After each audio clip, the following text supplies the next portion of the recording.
Judith Scheindlin. This is Judge Judy. Michael Shepard is suing his neighbor, James Morrison, for disposing of his boat cover and harassment. Order. All rise. Yeah, it's case number 353 on the calendar in the matter of Shepard versus Morrison. Parties have been sworn in. You may be seated. Have a seat, please. Thank you, Bert. Where do you come from, Mr. Shepard? I'm Australian-born, And where do you live now? Belle Plaine, Minnesota. And how long have you lived there?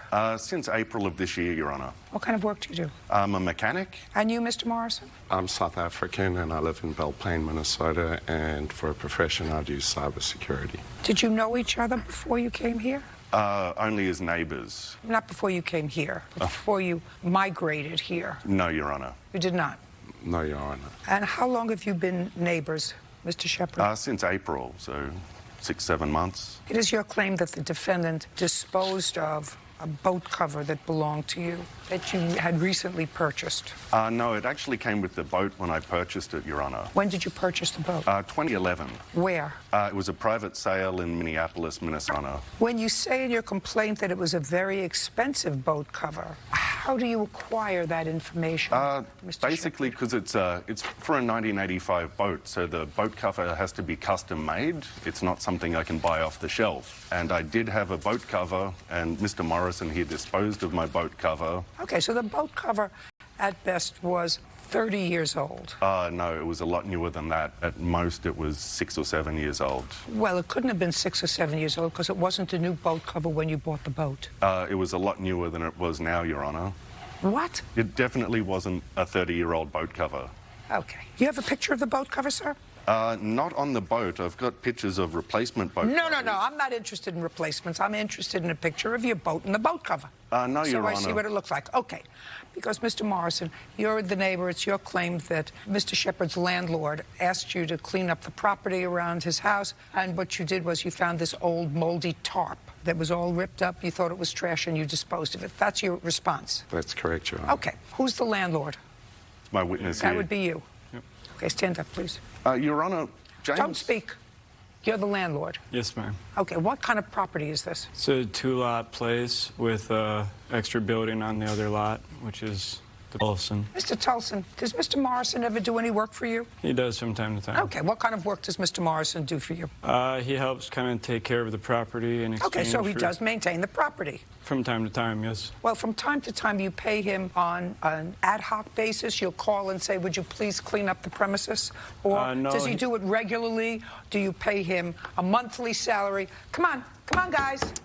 If you're getting the idea that I'm not crazy about this case, you're right.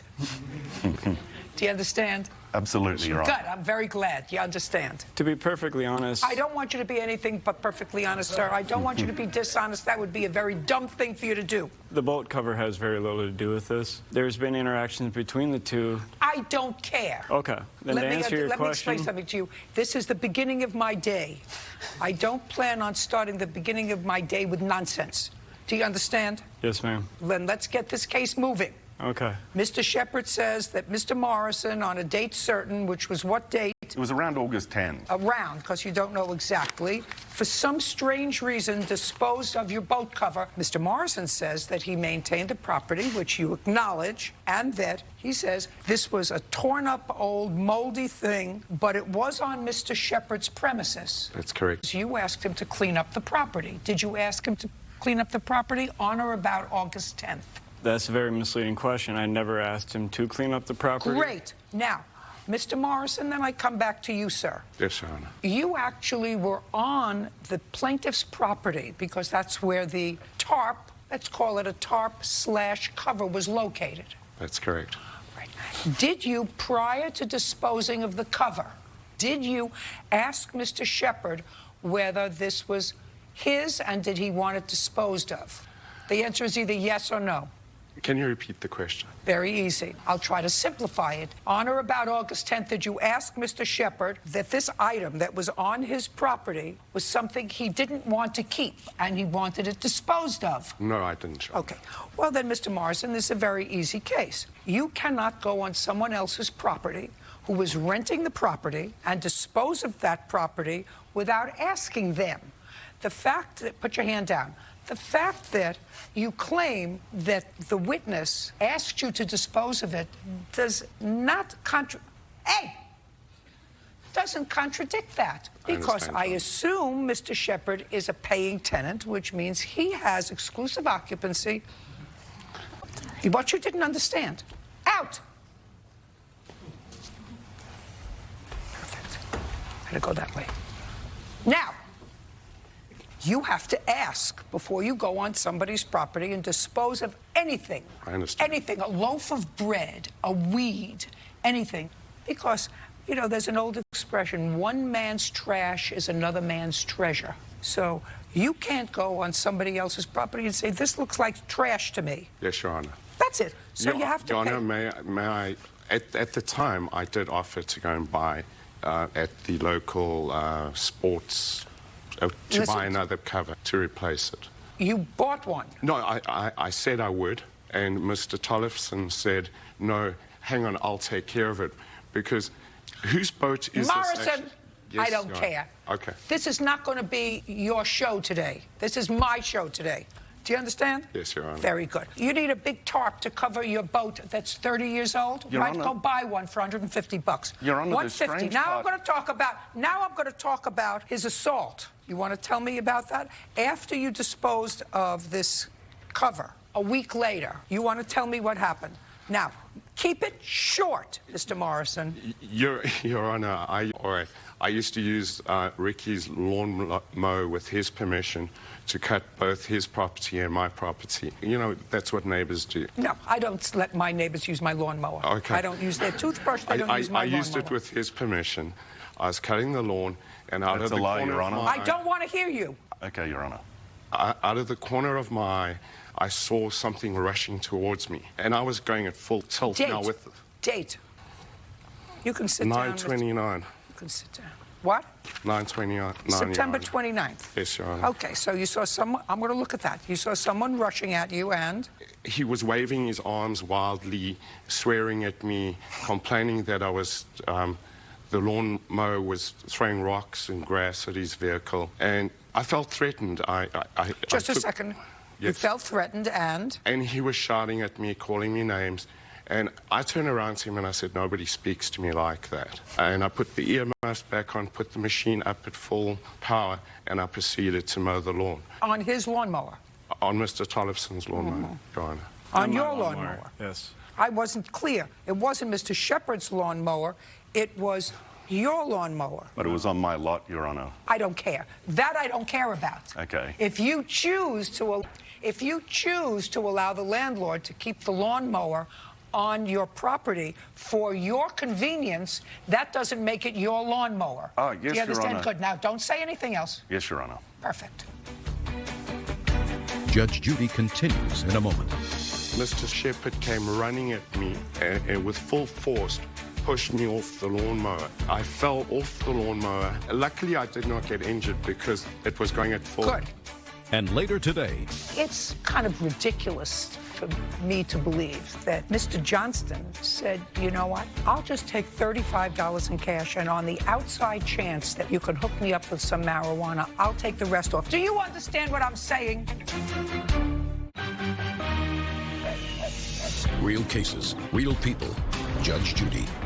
Michael Shepard says neighbor James Morrison disposed of his boat cover. James is countersuing for assault. Go ahead. Mr. Shepard came running at me and with full force pushed me off the lawnmower. I fell off the lawnmower. Luckily, I did not get injured because it was going at full. Good. Okay. Good. Now I'll see the police report. Pen ran out of ink. Okay, so pretty much the story. James was mowing his neighbor's lawn and claimed he was pushed off his lawnmower by Michael. That would be you? That would be me. Michael said James was kicking up rocks and hitting his car with the lawnmower. No damages, no injuries. Both were advised not to speak to each other if they cannot get along. Both agreed not to talk to each other and go their separate ways. And that's the extent of it. Yes, sir. Right? Your Honor, Now, all yes. I want to know from you, Mr. Shepard, is did you push No, Your Honor. Just let me finish. Did you push Mr. Morrison off the lawnmower?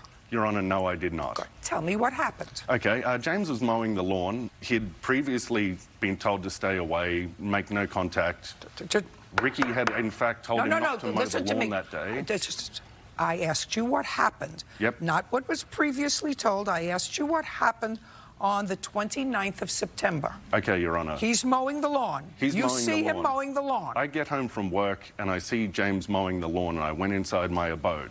I came back out when I heard him come back around the yard where I saw him going around counterclockwise and discharging rocks and all the debris at my vehicles, which I have a photo of.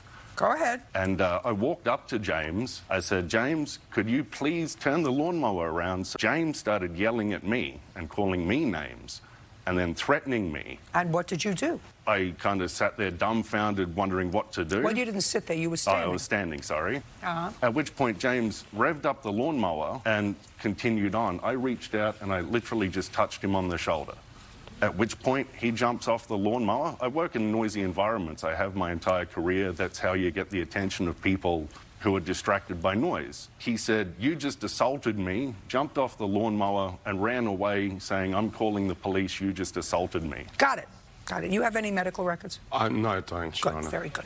Judgment for the plaintiff in the amount of $150. Your counterclaim for assault is dismissed. We're done. Thank you. Thank you, Your Honor. Your Honor, I have a claim for $1,000 for harassment from James. Did you understand what I just said? Boys are excused. You may step out. It's a crazy story. The guy's threatened my life a couple of times. How it's morphed from me doing a good favor for a friend. He's crazy. Into it turning into this massive story. I hope that James just leaves me alone. That's all I've ever really wanted. And now, the next case. All parties in the matter of Worley versus Johnston, step forward. Jason Worley is suing his former employer, William Johnston, for unpaid wages and storage fees. Johnston. I met Mr. Johnston Don't look. because... Listen to me. Don't look down there. Sorry, ma'am. Look over here. Okay. I'm going to start all over again. Okay. Mr. Worley, I want you to tell me how you met Mr. Johnson. I called him back sometime in March of this year to get a screen printing machine moved. That's what he says. A screen printing machine, which was a big machine. Yes, ma'am. And where did you want it moved from and to? From my home to my storage unit. And you called him why? Because I had heard he was the cheapest in town. So when you called him, did you discuss the price? Yes, sir. Or yes, ma'am. Sorry. And what was the price to move? $75. And you agreed to that? Yes, ma'am. And when you came to take this printing unit to storage, did you pay him? Yes, ma'am. How much? $75. Is that correct? No, ma'am. Did he pay you? He paid me some. How much did he pay? He paid me $35. In all honesty, the cash was $35, and then he requested a bag of marijuana as the rest of the payment. So... Just a second. Mr. Worley, you see, I have a nose for what's going on. Okay. So I'm trying to figure out who you are. Yes, ma'am. Because what happened is Mr. Johnston came Yes. and asked you for payment. It's kind of ridiculous for me to believe that Mr. Johnston said, you know what, I'll just take $35 in cash, and on the outside chance that maybe you can hook me up with some marijuana, if you can, I'll take the rest off. Do you understand what I'm saying? I hear you, yes. Ah, right. Judge Judy continues in a moment.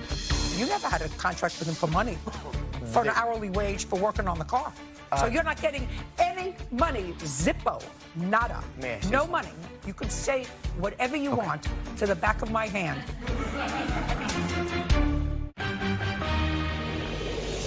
Real cases, real people.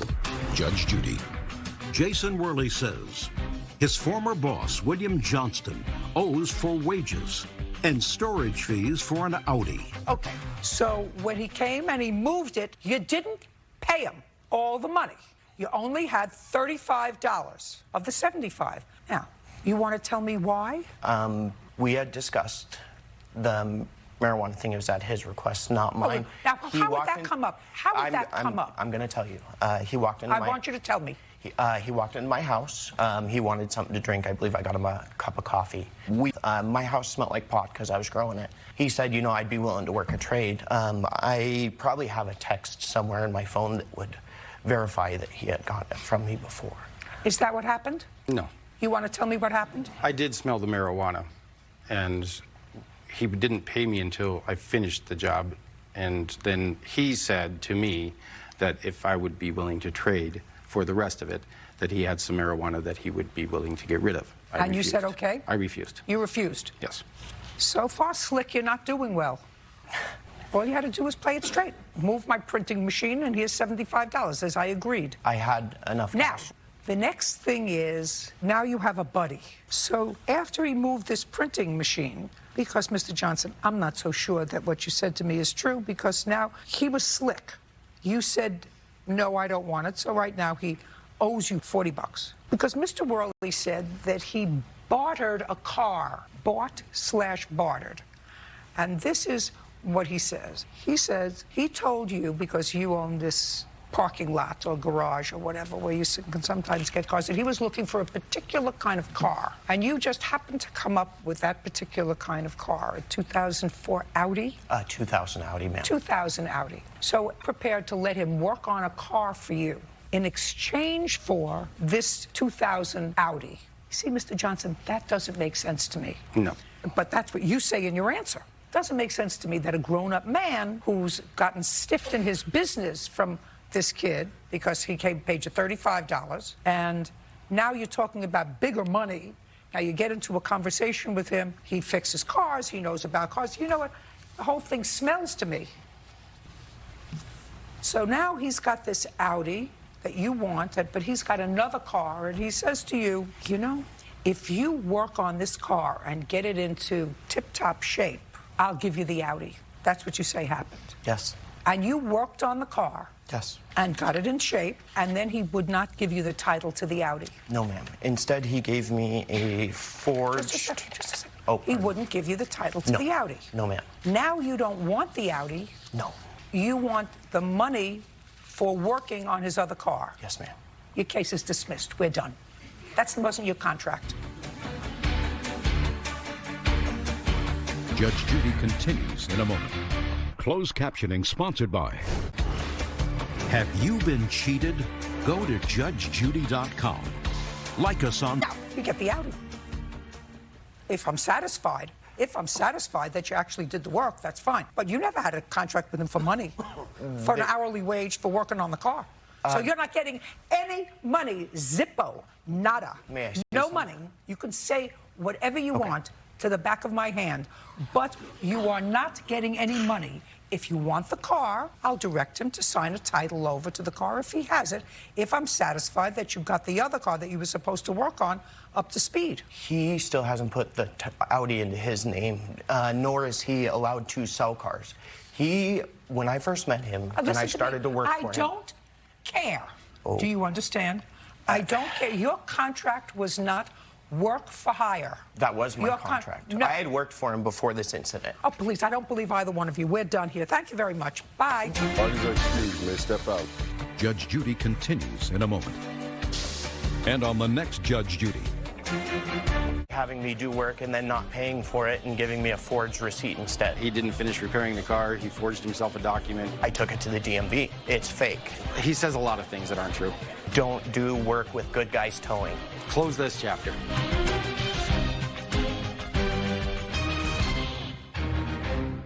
Your Honor, she told me that she was divorced, which she really wasn't. Judge Judy. You are about to enter the courtroom of Judge Judith Scheindlin. This is Judge Judy. Clifton McNeil is suing his ex-fiancée, Rashina Jones, for the return of tools, a basketball hoop, and an engagement ring. Order. All rise.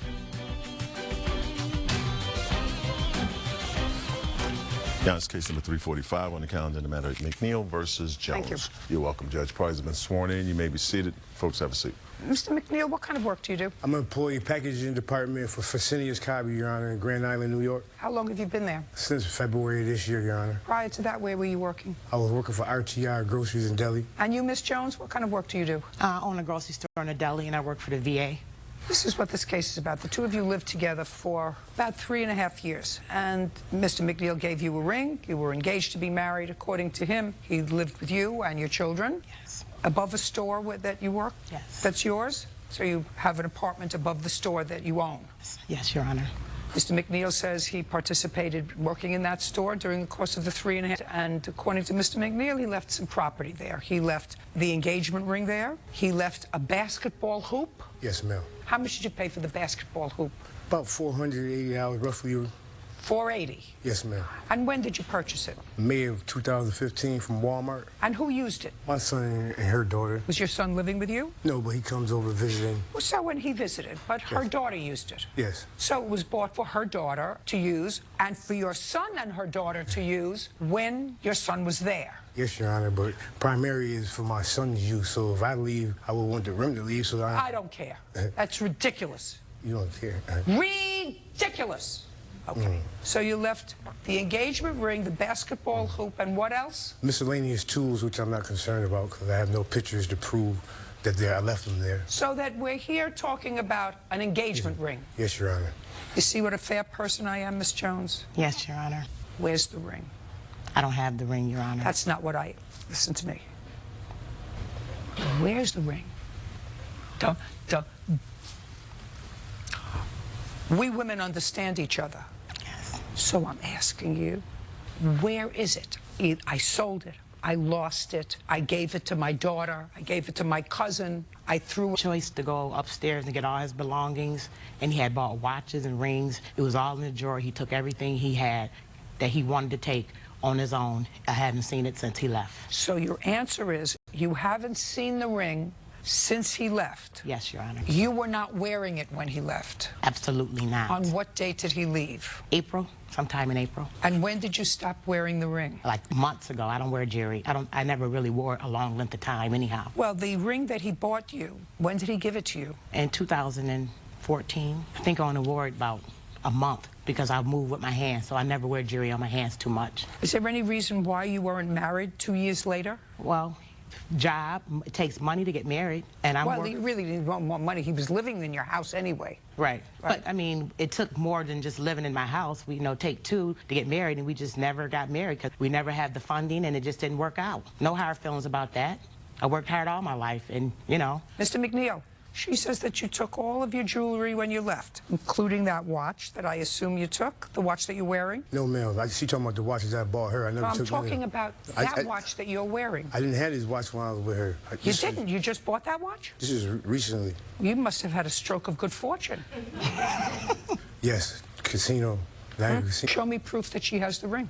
And she said that she ain't wear the ring until 2014? No, that's not what I asked you. I know, so proof. That's not what I asked you. I see it's on her, I see that's on her finger. Is that taken after you left in April? No. He left in April, right? Yes, Your Honor. Is that picture taken after April? No, Your Honor. She says she doesn't have the ring. You want Of course, Your Honor. Of course she's going to deny that. No, that's not what I asked you, sir. She said when you left, you took all your stuff. I didn't take everything. Mr. McNeil, all I want to know is, sir, whether you have proof that she had the ring after you left in April. I can prove, Your Honor, that her credibility is not reliable, Your Honor. She told me that she was divorced, which she really wasn't. All right, Mr. McNeil, listen to me, sir. Well, I'm saying she's lying about the ring, Your Honor. You lived in Miss Jones's apartment. She has a counterclaim. According to your complaint, you paid $1,400 for the ring that I assume you have proof of. Do you have proof of that? Your Honor. Fine. You don't have to show me. You have proof that you paid $1,400 for the ring. You lived in her home. I worked. You lived in her home. What was the rent arrangement in her home for you? Wasn't one, Your Honor. You never had any rent arrangement? That was never established. Did you have a joint bank account? No, Your Honor. Well, how did you pay your share of the bills? This right here, Your Honor. As you see, I worked for her 40-plus hours. It was always 40-plus, Your Honor. Is that true? No, Your Honor. How many hours a week did he work at the store? When he was working, it's about 2025, he stopped working because it wasn't working out. It wasn't When working did he out. stop? He worked there for about a couple months, and then we just... Give me a month and year. I say about August, in the summertime, August. Of what year? Of 2015. And what did he do after August of 2015? Did he get another job? No, Your Honor. So what did he do? He had got a job, then he stopped working. He just sat around. Well, that's what I'm asking you. He got another job. He said he was working someplace. He got a job, then he quit or got fired. I'm not sure. I wasn't there. And then he just... He got a job doing what? Do you remember? Working in this factory. A factory. I forgot exactly what he did. But he was there a couple months, about 2 months, and then he stopped. What kind of factory? Your Honor, What? Listen to me. What kind of factory? I'm trying to find out the same factory, Your Honor. Did you get a job around No, August? Your Honor. I did. I worked for RTR. That was the whole purpose of this commitment that I dealt with while I was involved with Ms. Jones, Your Honor. Where are you living now? I'm living at 16th Avenue, Your Honor. God, how much do you pay in rent? $350 a month, Your Honor. Who do you live with? I live by myself. And you're working? Yes. When did you get the job? I got the job just before, 2 months before I left her. So you had the job 2 months. couldn't. Shh. So you got the job 2 months before. Pay attention. Not factory job, Your Honor. I don't care what kind of a job. You got the job in February. Yes, Your Honor, but I just Right. can't. When I get hired, Don't. You got the job in February. You left in April. Yes, Your Honor. So that you weren't working 60 hours a week at her grocery then if you had another job. No. Your Honor. Don't tell me, Your Honor. I know who I am. You misunderstand what I'm saying. I did work 40-plus hours. She's sitting here lying in the courtroom, Your Honor. Mr. McNeil, I'm going to throw you out of here. Now, I'm asking you a very simple question. You told me you got your present job that you're working out now in February. You still lived with Miss Jones in February and March. You didn't leave her house until April. That's in these papers. So for at least 2 months, you were working someplace other than her grocery store while you were living there. She got compensated. She always got paid half my earnings on any job I had. I'm throwing out your case because you're not answering my questions. We're done. We're going to be done with your case. Now we're going to go to the counterclaim. Do you understand me? I asked you simple questions. You have a scenario you want to get to. The answer is you worked someplace else other than her grocery store for 2 months while you were living there. So you weren't living there working your full rent. There would be no reason for you to pay rent because you were working in the family business. That I understand. But when you leave the family business and go to work someplace else and are not working in the family business, February and March, how much did you pay her for your upkeep? February and March. How much did you pay her for your upkeep? $200, Your Honor. $200 a month? Yes, sir. Is that correct? No, Your Honor. Of course not. He made up a number. He could have said $100. Okay. He could have said $400. I know I could have said that, but why I lie? Because the story has changed it. Okay, did he story give you changed. any money in February and March? Yes, he did. How much? About 500. Each month? Yes. You see, look at that. Look at that. She just said you gave her $500 each month in February and March. You said a couple hundred. I ain't give her no 500. I know I ain't give her no 500 each month. But if she want to say that, I appreciate it. Listen, folks, the love affair is over. The romance is over. I will say goodbye to you. Go find happiness elsewhere. She doesn't know where your ring is. And if he gave you $500 a month, which part of your counterclaim was for rent, and you just told me he gave you $500 for February and March, he gave you enough. We're done. Goodbye. And a damaged car, too. Goodbye. All this excuse everything. Every good thing comes to an end. When I asked her about the ring while I'm leaving, she said, you're not getting nothing back. If he feel like I'm rotten, the way he feel is okay. Period. That's what type of woman she is. You know, her whole, she's a fraud. I mean, when you hurt, you say mean things. And being that she's out here in Hollywood, they might want to put her on the Lifetime channel because she's great at it. Probably more angry with herself than me because I've never done anything to him. But I do appreciate that she didn't kill me at the end. I have nothing bad to say about him. Things end. And now the next case. All parties in the matter of Vinny versus McCracken. Step forward. Tanisha Vinny is suing mechanic Brian McCracken for losing her car. Miss Finney, how do you know the defendant? Through a friend, mutual friend. How long have you known him? Maybe about a year now. And you knew he was a mechanic? Yes. You were having some trouble with the car that you owned. That was a 2005? Well, I had body damage that he also fixes. It was just body damage? Yes. Had you been in an accident? Yes. When did you purchase the car? August 4th, 2016. From whom? He's a friend, mutual friend. Name? Nathan. Nathan what? I don't know his last name. Well, you had the title to the car, so you must have known the last name of the Yes, person. I have it. It's on here. I have it. What's his last name? Or take a look at the retail price of the 2005 Pontiac Grand Prix. Nathan. And how much did you pay, Mr. for the car in August? $5,000. Retail price? $35.25. You overpaid. Is that good condition, bad condition? What does it say? Private party good. Private party good. $35.25. You have proof that you paid him $5,000? Yes. I would just like to see proof why you paid him $1,500 more than the car is worth. It came with extra things. It came with sounds and rims. No. Okay. Doesn't do it for me. Judge Judy continues in a moment. I took the car down to my shop. I locked it up, put the keys away, and the car went missing. I mean, I think she had something to do with the car missing. I'm not sure. But for the car to be taken out of my shop was just odd to me. Mr. McCracken? Yes, sir. You have a drug problem, sir?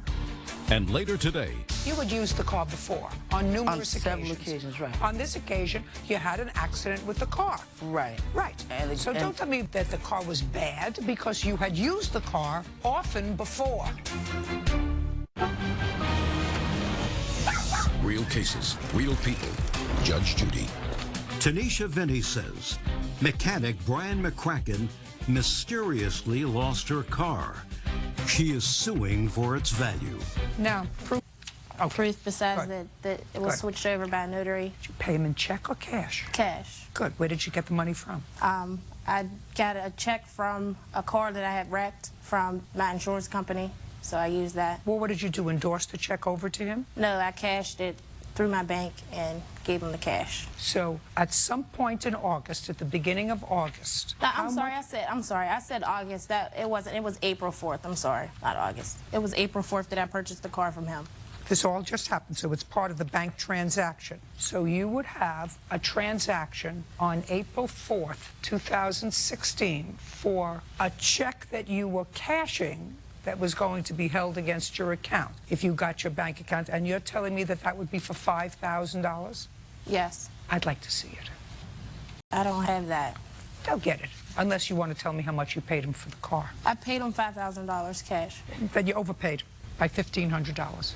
Now, when were you in the accident with the car?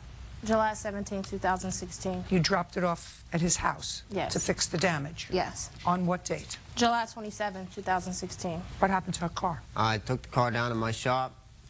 I locked it up, put the keys away, and the car went missing. I don't know what happened to the car. It's just odd the car went missing. Just a second. So, I mean, I think she had something to do with the car missing. I'm not sure. But for the car to be taken out of my shop was just odd to me. So, I just know it was stolen. That's all I can tell you, You Your have Honor. a police report? Yes, I do. May I see it, please? Mr. McCracken, Yes, Your Honor. you have a drug problem, sir? Used to, yes. What? Used to, yes. Well, did you have a drug problem in July? No, I was getting help then. I have the landlord. Just a second. I'd like to speak as a witness. Just a... I used to work. Listen to me. I didn't say yes. Sorry. Judge Judy continues in a moment. And later today, The roads were wet and the car spun out of control. As a result of that accident, was the car undrivable? Yes. So I'd like you to explain to me why you think you're not responsible to replace the car. real cases, real people. Judge Judy. Tanisha Vinny says mechanic Brian McCracken mysteriously lost her car. She is suing for its value. Well, the incident report that the police took as a result of speaking to you say that your car was stolen and the value of it was $3,000. Well, I looked up the Kelly Blue Book value. Just a second. Okay. That's what it said. You had custody and control over this car, and it was your responsibility to keep it safe, in a safe condition. She gave you money towards fixing it. How much she gave you, according to this, because they spoke to you. We got the parts. What difference does it make if she has the parts, Mr. McCracken? If she doesn't have the car, what is Well, she we supposed paid to do? for them, didn't we? So, I mean, at least they were paid for. I didn't take the money and go blow it on anything. Oh, I think you probably did, along with the car. Mm-hmm. I don't think that the help you got in July helped you. Or if it did, maybe it came a little too late for her car. Judgment for the plaintiff in the amount of $3,540. That's all. We're done. Parties are excused. You may step out. I mean, the car was stolen. I didn't steal the car, so there's nothing else I can say. I didn't think he would ever do it. He's done work on other cars of mine, and it was never an issue. I think she had something to do with it, to tell you the truth. So for this to happen, I don't know why it would ever happen. Because she wanted $5 grand for a car that's only worth $3,500. It's crazy. I mean, you can't fight Judge Judy, so. I'll never do business with him ever again, so. And now, the next case. All parties in the matter of Sly versus Randolph. Step forward. Nija Sly is suing her former friend, Linda Randolph, for borrowing her car and totaling it. Miss Sly, according to you, you've known the defendant for 20 years. She totaled it. You want her to replace the car. What kind of car did you have? A Honda Accord, 96. When did you purchase it? I purchased it at the beginning of the year, around February. From whom? From her daughter's boyfriend. What did you pay for the car? I paid $1,000. Did you have an accident with the car? Yes. And as a result of that accident, was the car left undrivable?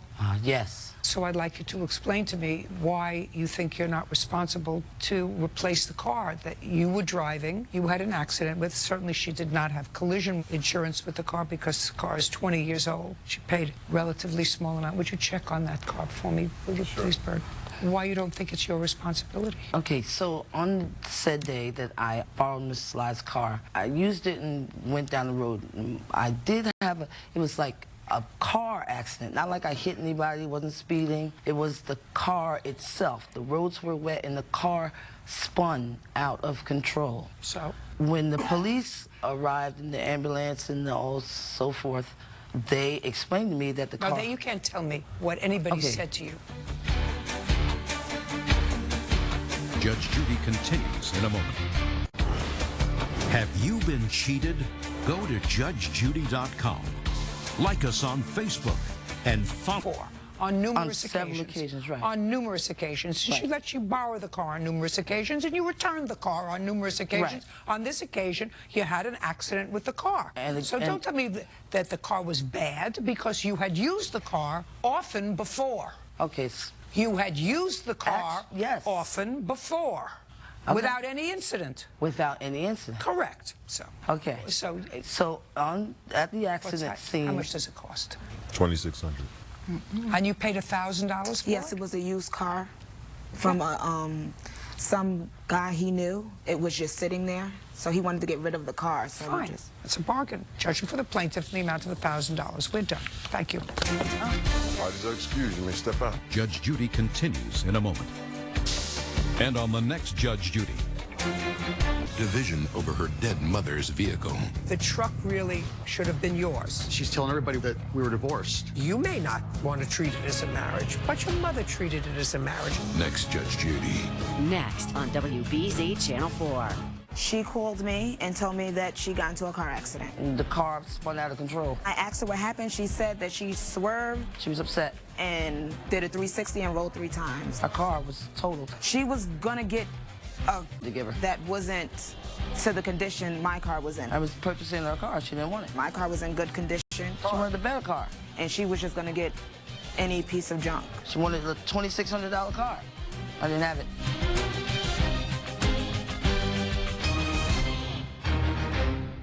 I kept calling her saying, "Where's my car?" Was this limo driver covering up a crash? Give me the date that the accident happened. It wasn't an accident. Well, you hit something. In fact, I don't even think I even hit anything, and he's saying that I did. But she can't stall the judge forever. Where did it take place? He said... Where? Listen to me. You know, I don't believe a word that you're saying to me. Well, anyway. Judge Judy. You are about to enter the courtroom of Judge Judith Scheindlin. This is Judge Judy. Limo company owner Francis Tuzolino Jr. is suing his former employee, Michelle Kirshner, for limo damages and stolen limo fares. Order. All rise. It's case number 337 on the calendar, the matter of Tuzolino versus Kirshner. Thank you. You're welcome. Parties have been sworn in. Limousines do you have? I have 2 limousines. Is that your business? My main business is automotive repair. and I also have limousines as well. The defendant was a driver for you for a period of time. I assume an independent contractor. Is that right? That's correct. And a friend. How long had she been an independent contractor driving your limousine? Well, several years ago, I was going to say maybe over 5 years ago, she started working for me, and then she left for a period of time, and then she returned back. When? 2015, she showed up asking me if she can drive again. And in 2016, she said that she was serious about driving, that her life's in order, and she wants to drive again to make some money. Okay. So she started to drive for you again in 2016? Yes. Okay. You allege several things. That she damaged one of your cars, and then you say that she owes you for some work that you did on her private vehicle. Yes. On the damaged car, it was in the weekend of May 13th to May 15th that she did the two jobs. Friday was the first run, and then Sunday was the secondary run. Somewhere in that time, or shortly after that, because I did not receive my limousine back after the service that she did. So the accident happened somewhere between Friday and the time that I saw it, that next Tuesday, which would be the 17th. Okay. Don't you have insurance to cover that, sir? I do, but this responsibility, attitude was the reason for that, or her negligence with the attitude, based on what I was going through. From Friday, when she took the limousine and picked up a very close friend of mine, daughter, and party for a prom, he had contacted me and told me that... You can't tell me what he contacted you and told you. That's hearsay. Okay, well, he was concerned about... Don't tell me what he was concerned with. That's just a different way of telling me what he said. Let me make this easy for you. This is your car, your limousine. I assume you have insurance to fix it, and you're in the automobile business. So if she was driving the car and she was within her scope of employment, which I assume it was, because you can't pinpoint when this damage occurred, then you have to fix it. I mean, if every driver of a car had an accident with the car, unless they were leasing the car from you for the day, and that's a whole different arrangement. But that was not your arrangement with her. She was actually working for you. But, Your Honor, as a subcontractor, we go over rules that are understood. Don't tell me what was understood. That calls for the operation of somebody's mind. Oh. It's your fleet of limousines. If there's damage to your fleet of limousines, you have insurance. I assume your insurance covers it. And if it didn't cover it, you have an auto repair shop. So I don't know what that's doing here. Now, you want to tell me about the work that you did for her on her private car? May I interject on the limousine again? Sure. Because on the limousine, I'm an automotive repair shop. That means... And she also had told me that she's responsible, she'll take care of it, she feels bad. As a matter of fact, when she came in to confess to it to me, and she even confessed to my witness here, on her own, it was her own doing, saying, I will take care of it, I just don't have the money right now. And I have text messages supporting this as well, saying, I'm responsible, just give me time, I don't have the money right now, let me work. I'm telling you, she's not responsible. I mean, unless she was using the car for her own purposes. That's what she did do after she worked. That's my problem. Is that when she had the accident? That's the unfortunate part. I don't know, because she didn't contact me back after she hung up the phone in her rage of... When was the accident? Look at me. Date of the accident. It was May 22nd. 5/22. Yeah. Where did it take place? He said... Where? Listen to me. I am. Don't think of where you're going. Just tell me the truth, and then we won't have a problem. Do you understand? Yes, ma'am. Great. It happened on May 21st. Where? 2016. You're trying to Los make Angeles. up you're trying to make up a story. Los Angeles. Give me the date that the accident happened. The 21st, May 21st, 2016. Where? Los Angeles. No. Los Angeles? Yes. What were you doing? Driving for Francis. Tell me the client that was in the car when you were driving for him that you had the accident in. Oh. Oh. It wasn't an accident, actually. Well, what was it? Because when I got lost. I got lost trying to find this party at this restaurant in Los Angeles, because it's not really easy to try to turn a car around. You know, I don't believe a word that you're saying to me. Okay, well... I actually don't believe a word that you're saying to me. Just a look. Well, anyway... Just a look. So you couldn't find had the to turn party. the car Just a around. second. You couldn't find the party, but you finally found the party. Yes, thank God. But after you had an accident with the car. That's either a yes or a no. Yes. That's... It's so It's easy. actually no, because it wasn't an accident. Well, you hit something. I didn't hit anybody, no cars or anything. When I pulled into the driveway, there was a marker, and it's kind of hard to pull in the limousine when there's like only this much room to pull in your car. And in fact, I don't even think I even hit anything, and he's saying that I did. Because when I dropped the car off that night at the shop, there was no marks on the car. Then the next day when I went to go unload the car and clean it up for him, he asked me if I had made... Ms. Kirshner, I was not actually inclined to view the plaintiff's claim favorably, but I find you so untrustworthy in your answers to me, because he's going to be able to tell me, and he has a witness who's going to tell me that you knew that there was damage to the car, that you apologized for the damage to the car. Turn the car to him. The 21st, that the party was on the 21st. It was a Saturday. When did you pick up the car? On a Saturday. And when did you finally return the limousine to him? Saturday night. And when did you pick it up again? The next day, on a Sunday. Is that right? Your Honor, no, it's incorrect. She kept the car for the convenience of her own so that she wouldn't have to go back and forth because she was always looking for a ride. And she asked, can I keep the car? We've done that before in the past. And I said, yes, you can. Just make sure you fill it up, you're on time, and check in with me. We have a protocol that we have to follow. Just a minute. So she kept the car on the 21st? Well, no, that's the date is wrong also. When had she originally taken the car? On the 13th. On the 13th? On the 13th, May 13th. Oh, okay. And she didn't return it until the 21st? I'm saying she returned it 17th or 18th. It was a Tuesday or Wednesday following because I kept calling her saying, where's my car? The rules... Did you keep his car on the 13th? No, Your Honor. 14th? Just answer my question. Did No. you keep it 13th? We're under oath. No, I am under oath. And no. 13th? No. Okay. And this little fender thing that we were talking about, because you started to say you were pulling into this and then all of a sudden nothing happened. No. Okay, go ahead. See, who is this? This is my witness that looked at the car. She's not doing well. You understand that? Not. Do you understand that? That Yes, she's not doing ma'am, well? I do. Do you know what that's... I would say that you should sit right where you are. That's what I'm doing. Right. I'd like to see a picture of the car. Yes. And I painted the scratches because it had to go out the following week. Just a second. Just with a spray can, just so it can go out on the next run. That's a I see lie. where it's dented. Did you have this repaired at an auto body place? I did not have it repaired yet. Did you? This was in May. We're now 8 months later. Did you report it to your insurance company? Not aha. I did not report to the insurance company, but I didn't get the repair done until later. At the time of the accident, I waited because I had to go out on another run, and I tried to settle with her. I want to see the paid bill from the auto body place. It's right there.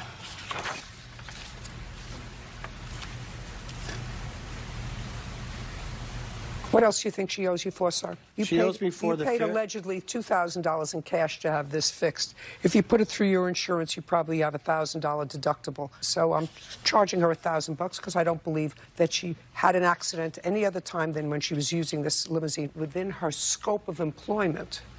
Go ahead. She owes me for money for the fares, the 2 fares that she did. Forget fares. I'm not interested in fares. No, the fares are my money that she was supposed to collect. Forget it for the fares, December. We're 8 months later. Forget fares. $1,000 for fixing the car. Let's move on, sir.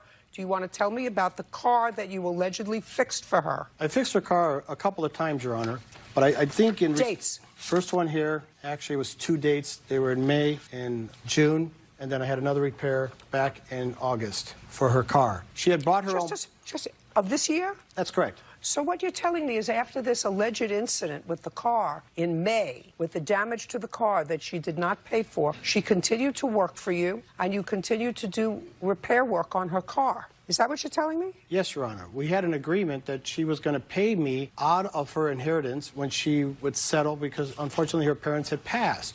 So she was waiting for money. She would always say, I don't have money, but I'm willing to work and pay half of what I earn towards the monies that I owe you. And going back to the limousine on the monies, the reason that it really bothers me is these were my monies that she had to collect and bring to me for those jobs. Let me tell you something. I find your whole story disingenuous, sir.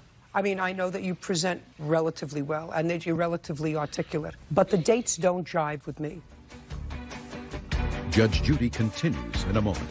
What you had to do was say, I'm going to refinance the truck. You chose not to do that. That's incorrect, ma'am. Did she tell you to listen? And later today, In July, the car got burned in your lot. Yes, ma'am. At that time, you hadn't paid the defendant anything. That is correct. So you want him to pay you $5,000. That is correct. That's not going to happen.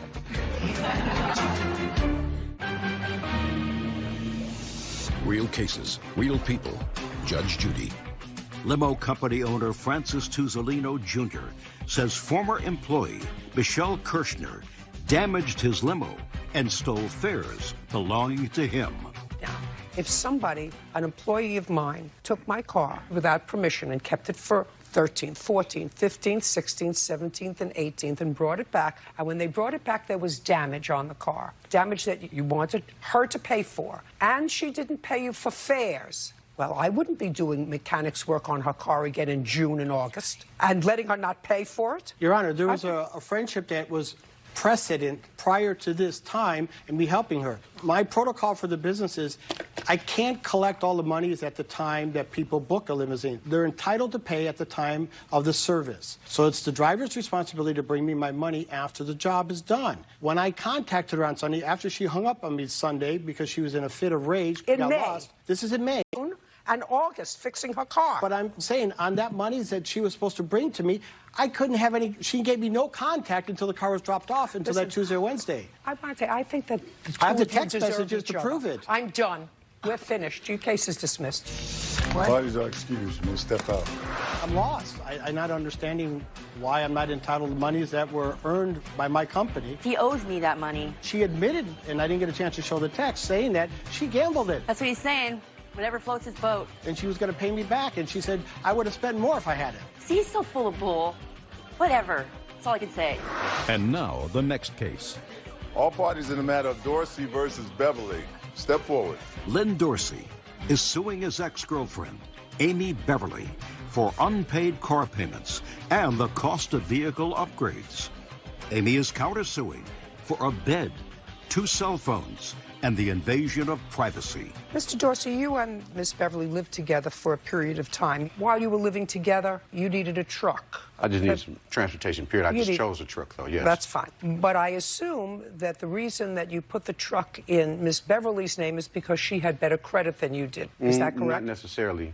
Well, Mr. Dorsey, let me explain something to you. This is going to be a very, very easy case. Yes, ma'am. Payments. The truck was in the defendant's name. Correct. Which means it's her truck. It belongs to her. Now, what you're asking for is the down payment that you put down on the truck and the monthly payments that you put down on the truck. Well, you can't get that until you refinance the truck in your name. I bought 2 cars already. Do you understand? Well, then that's too bad. Then if it was her truck, it's her truck, but... Listen to me, sir. Just spend my money. Very easy. She's not paying you a dime. Because really? Because if she were to give you the truck, she would still be on the loan. The title would still be in her name. You could do whatever you wanted with that truck. If you got into an accident and didn't pay insurance, it would be her responsibility. So what you had to do was say, listen, I'm going to refinance the truck. It was my truck. We understood that. I made the payments on it. You chose not to do that. That's incorrect, ma'am. Did she tell you to refinance the truck? Listen, this is what happened. No, don't tell me listen. Judge Judy continues in a moment. And later today... If you look at the pictures, you see where he was burning his rubbish, where my car was in location to his rubbish. Did you tell her to get the car off your lot? That's what you say in your answer. Is that true? Real cases, real people. Judge Judy. Lynn Dorsey for unpaid car payments and the cost of vehicle upgrades. Amy is countersuing for a bed, 2 cell phones, and the invasion of privacy. You don't tell me to listen. Well, I'm asking you whether she asked Judy, you. Listen no, she didn't. Did you ask him to refinance the truck? I told her I wanted to refinance the truck, and she wouldn't let me do it. Is that right? And I didn't even ask her to put the truck in her name.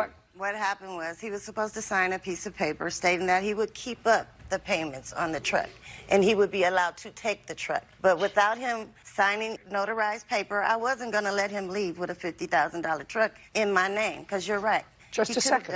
I'm asking. I don't even want to say it. Just whatever, though. You have the truck? I do. Who's making payments on it? Me. Since when? Since this month was my first payment. When did you purchase the truck? I purchased it in May 10th. Is it new? Yeah, it was brand new. It's brand new. So it lost value as soon as you took it out of the shop. Correct. What kind of truck is it? It's a Chevy Silverado. And when did he leave? He left November. I was put out in November. You left. Whatever, I don't You care. called the police. You left. You called somebody with a badge. We're in his done. hand The to case is separate. dismissed. We're done. Thank you. Is your excuse? You may step out. About Leave your the business. countersuit. Oh, excuse Hello? me, my countersuit? The same. You were arguing. I have no idea why you're so angry with me. He has a bunch of false information and he can't prove anything to anybody, so I guess that would make you mad. Because he made up some things in his own head. He thought I was cheating on him and I wasn't. It was just an excuse to go back to his old girlfriend. How about that? And now, the next case. All parties in the matter of Marshall versus Statham. Step forward. Camille Marshall is suing her former friend, Sean Statham, for the cost of her car after catching fire on his property. Miss Marshall, you had a car and you had a car accident. And that was in May 3rd. You had the car towed to the defendant's lot. Correct. Where you left it because you had no money to fix it. Correct. In July, so 2 months later, the car got burned in your lot. Yes, ma'am. At that time, you hadn't paid the defendant anything. That is correct. So you want him to pay you $5,000. That is correct. That's not going to happen. That's not going to happen. Okay, well, listen, I'm sorry.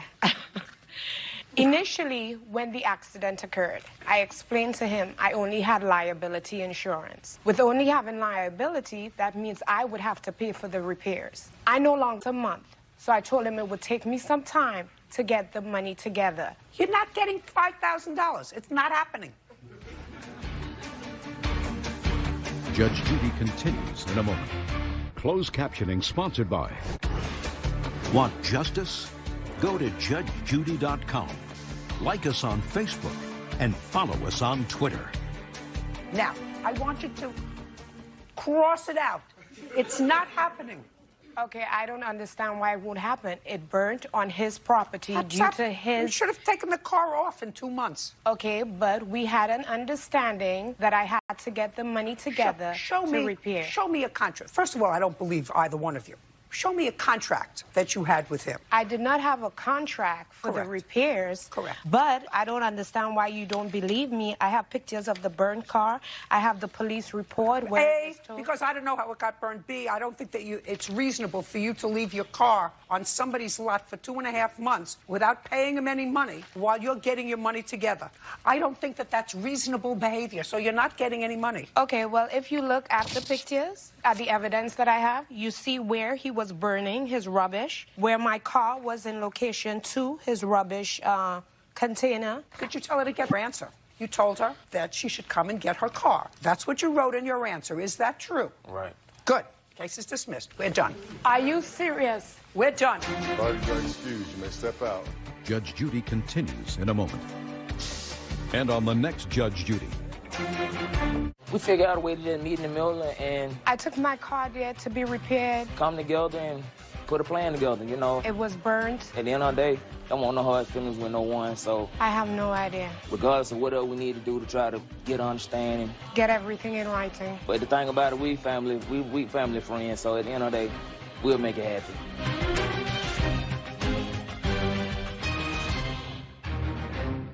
A chance to make a quick buck. What was it that you wagered on? A basketball game. Well, it was just the two of you who were betting. That's it. No friendly bet. But after a while, He was giving me all these excuses about why he wasn't paying me and stuff like that. it wasn't so friendly. He said, I can't wait, We're going to handle it right now. So he started punch me. You were arrested, Mr. Copeland. Is that correct? That's correct, ma'am. Judge Judy. You are about to enter the courtroom of Judge Judith Scheindlin. This is Judge Judy. Her co-worker, Danny Copeland, for an assault and missing property. Order. All rise.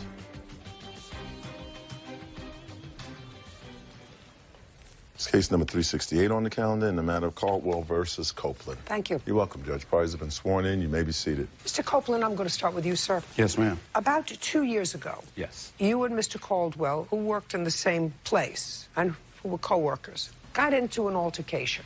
The altercation happened on the 20th of May, a little more than 2 years ago. It sounds as if there had been a bet between the two of you. Yes. You wagered on something. What was it that you wagered on? Bet over a basketball game. Had you wagered on basketball games before with the plaintiff? Yeah, it's been one other previous time. And both times, well, the first time he paid me, the second time he didn't pay me.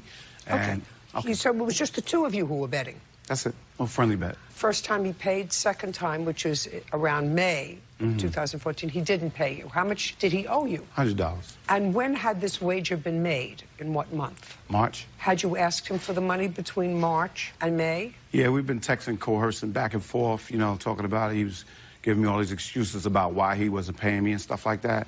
So what I did was, when I seen him in May, I asked him. After work? Yeah, this is like, we had been off the job for like more than 2 years. So you hadn't worked together? No, we hadn't worked together in a while. It was just... Okay. This happened in a parking lot? Yes. Of whose workplace? Neither one of our workplaces. So it was just a parking lot? Where actually there's AutoZone, and then there's a food bazaar there, right? That's a supermarket, and they have food there. And there's a couple of guys over there that do a little side work. And that's what we was over there, you know, just hanging out with those guys. Because one of the guys over there actually worked with us as well.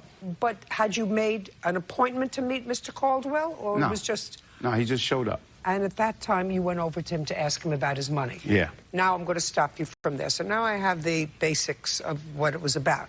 Copy. So, Mr. Caldwell, you're in the parking lot. Mr. Copeland comes in, and... It started like this, right? I drove up to the parking lot. I was walking to a friend of mine's car, right? I got out my car, right?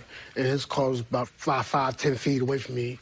So I walked over to his car. He called me first, right? I said, hold up, 1 minute, right? And then I went to the other car. Then I got in the car, right? So you got in the other car? Yeah, right? As I finished with the person I was in the car with, I got out, right? And I was walking back to my car. And that's when he called me.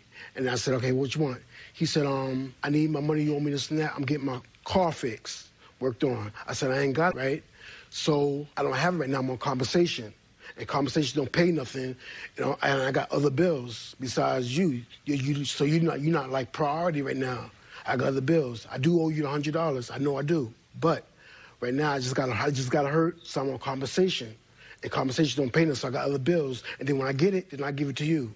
So you told him that you didn't have any money. Yeah, I didn't have it, right? Okay, and what did he do? He said, well, I can't wait. So he said, we're gonna handle it right now. So he put his hands up to start fighting me, right? And then I had my hands to block this punch right now. I started walking backwards. And then when I was walking backwards, right, I fell, because my leg gave out on me, because I was hurt, so my leg gave out on me. And so I fell on the ground. As soon as I fell on the ground, right, that's when he started punching me, and I could do nothing about it, because I was hurt already. While you were on the ground? Yeah, while I was on the ground. And then when he was going to punch me, right, he took my chain, ripped my chain off. I grabbed a piece of it, right? This is the piece right here. I had to make it into a bracelet now, because the chain is gone, and I only got a piece of it. Okay, so after he was punching you, did he at some point leave? No. He kept hitting me. Then he got up, right, and then he kicked me my side, right? And then the reason why he left, right, somebody said, call the cops, call the cops, call the cops. Some girl says, call that right away. I was bleeding from the face and everything, because he had rings on, so he cut my face and everything. So I had rings on my face, coming off my face and everything. Then I got in my car, so when he left, I got in my car and I followed him. At the same time, I was calling the cops on him. And then when I called the cops, right, finally they caught up on him on Franklin Avenue. So the police stopped his car? No. He got out, he parked his car, and he got out, right? And then he was walking when he first stopped. And I said, he's over here, Franklin Avenue. Then the cops came, right around, and they pulled him and stopped him. May I see the police report? Do you have the police report, sir? You were arrested, Mr. Copeland, is that correct? That's correct, ma'am. And you were charged with assault? Yes. That's what this case is about. Mr. Caldwell is suing you for the assault, and you have a cross-complaint, and your cross-complaint was for filing a false report with the police. And you are suing him on your cross-complaint for the same amount that he's suing you for $5,000. Yes. That's what the case is about. Okay. Did you receive the cross back? Police found the cross. Yeah, they gave me the cross back. Okay, Mr. Copeland, let's hear your version of the events. Okay. Your Honor, I was in the parking lot, talking to a couple of friends. I was actually on the phone at the time he rolled in. I got off the phone. Like he said, he got into the car. He got out the car. I called him, and we talked. And I asked him, I said, when do you think you'll be I don't have the money right now. He started getting all loud, and he swung at me. Show me how he swung at you. He swung his arm at me, and I ducked, and I hit him 2 times in defense. right? He backs up. I hit him, right? And then he grabbed me. And then we started wrestling to the ground. And through some course of that, maybe his chain broke or whatever, I realized, you know what I'm saying, I didn't need to be there. So I got in my car. What happened to the cross? I don't know. I don't know what happened to his cross. I got in the car. I left. He was following me, right? And then I ended up going down by my daughter's mother's house. I parked the car there, walked around the corner. He's coming around the corner trying to, I don't know, do his police maneuvers around me. I stopped because the police pulled up. And when the police pulled up, they apprehended me, and then they put me in the car because he was cut under his eye or whatever. I never wear no rings. He talking about me wearing rings. I didn't wear no rings. And that was the version of the arrest. Let's move on. Okay. You were arrested. Mm-hmm.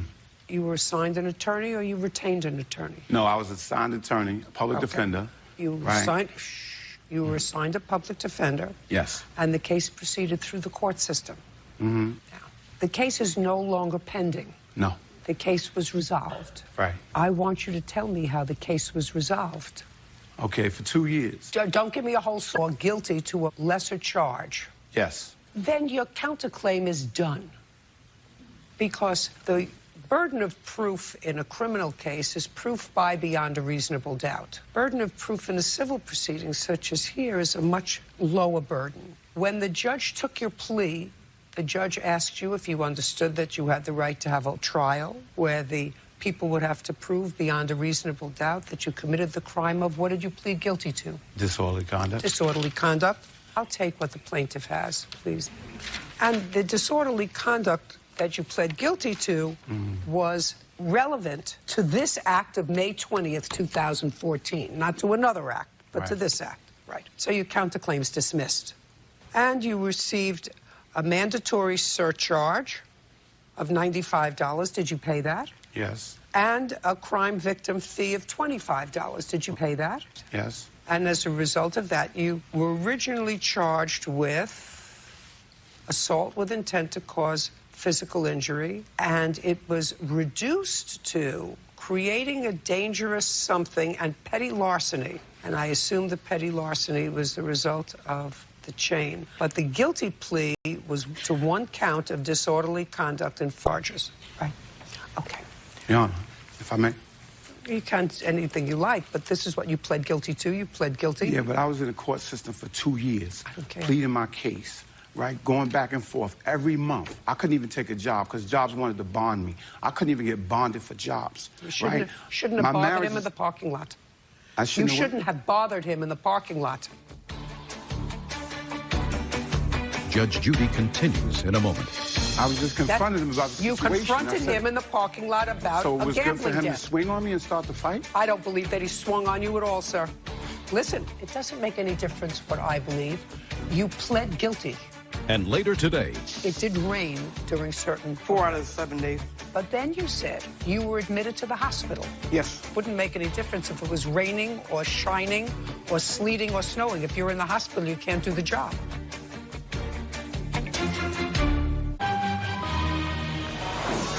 real cases, real people. Judge Judy. Richard Caldwell says Danny Copeland assaulted him over a bet. Danny is countersuing, claiming Richard filed false charges with police. Now, you shouldn't have bothered him in the parking lot. I was just confronting him about the You situation. confronted him in the parking lot about swung on you at all, sir. I believe that you were frustrated with his text messages. Frustrated I don't with believe. his text- Listen. We got the doesn't same make any text difference messages. I what can show you. Doesn't make any difference what I I can believe, show you the sir. same text messages I have, too. Listen to me. It doesn't make any difference what I believe. You pled guilty. That was the result of the criminal case. After 2 years, Your Honor, I need a job. I have to go to work. Great. Who's going to pay my bills? Counterclaim is dismissed. Judgment for the plaintiff in the amount of $2,500. We're done here. Thank you. Parties are excused. You may step out. He didn't hit me, but he swung on me, and I fell in defense. I would have to swing back. If my leg was good, I would have took care of him then. I mean, I didn't do anything. I asked him for my money. That was it. When he played guilty, right, he got like a slap on the wrist. Because he started. I can't even walk. I hit him 2 times. That was it. No more bets. And now, the next case. All parties in the matter of Miller versus Martinez. Step forward. Wesley Miller is suing contractor Jose Martinez for the return of money he paid him to install a pizza oven.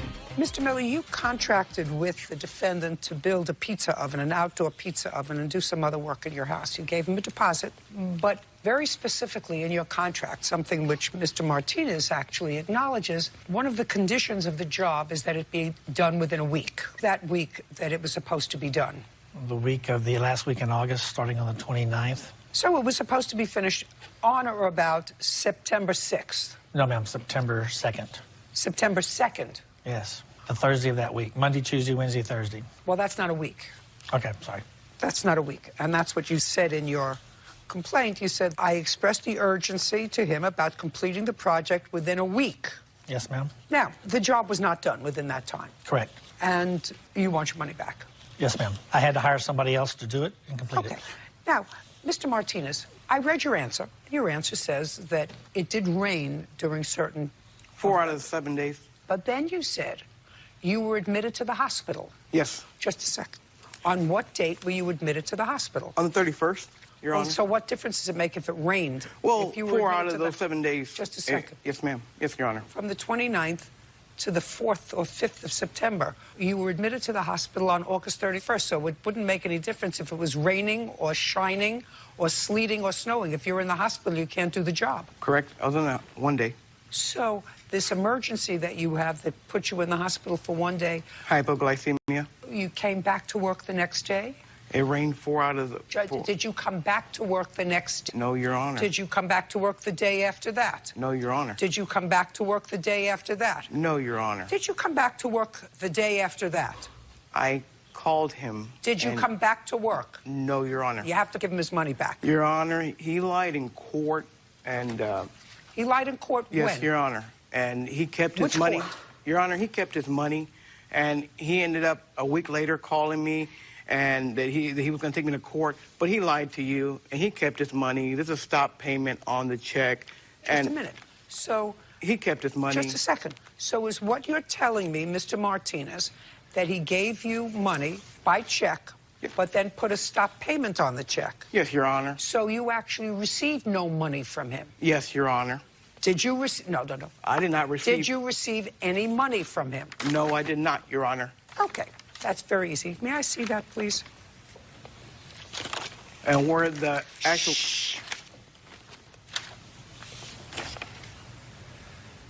On the 29th of August, sir, you gave him a check for $1,000, check number 1612. Yes, ma'am. Did you put a stop payment on that check? I did on Thursday, and Chase informed me it was too late.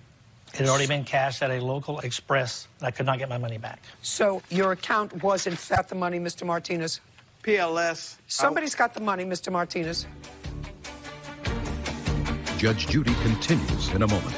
I have from PLS that I owe them $1,000. This is where I cashed another check where I did work, and they took my money. On what date? On the 16th of November. 16th of November? Real cases, real people. Judge Judy. Wesley Miller says contractor Jose Martinez never installed the pizza oven he was paid for. Your Honor, I don't have that money, Your Honor. PLS, right here, this is PLS form. I went to cash another check, and they told me that I owe them $1,000. Don't tell me. I do not have his money. Well, Chase Bank has his money, and that stop payment there, right there, shows it. And these people, PLS, this is something else from PLS, says that they never received the money from Chase Bank. So PLS never received his money from Chase Bank. I would suggest that you take that up with the bank. I've checked with the bank before I left, and it's not stop payment. It's not there. PLS says... Listen to me. Mr. Martinez is not lying to me about the fact that he may have tried to cash this check, but they wouldn't give him the money. Put it down. He cashed a check Thursday to stop payment. Chase said the money has already gone through, and they could not reverse the payment. It has not been credited back to my account. Do you have that from Chase? I have where I've tried to do the stop payment. I don't have any confirmation that $1,000 is back in there. Well, this was in August. That's correct. Do you have your bank statement from August? Or you can get it very easily. Yes, ma'am. I want to take a look at it. Sure. Because if your bank statement shows that this money was, in fact, paid out, then you got the money. I have from PLS that I owe them $1,000. PLS never got the money from Chase, and here's something from PLS. This is where I cashed another cashed another check where I On did what work, date? and they took On my what money. date? On the 19th, excuse me, on the 16th of November, sorry. 16th of November? This is where I did a payment where I worked, I got paid, and I went to cash the check from PLS.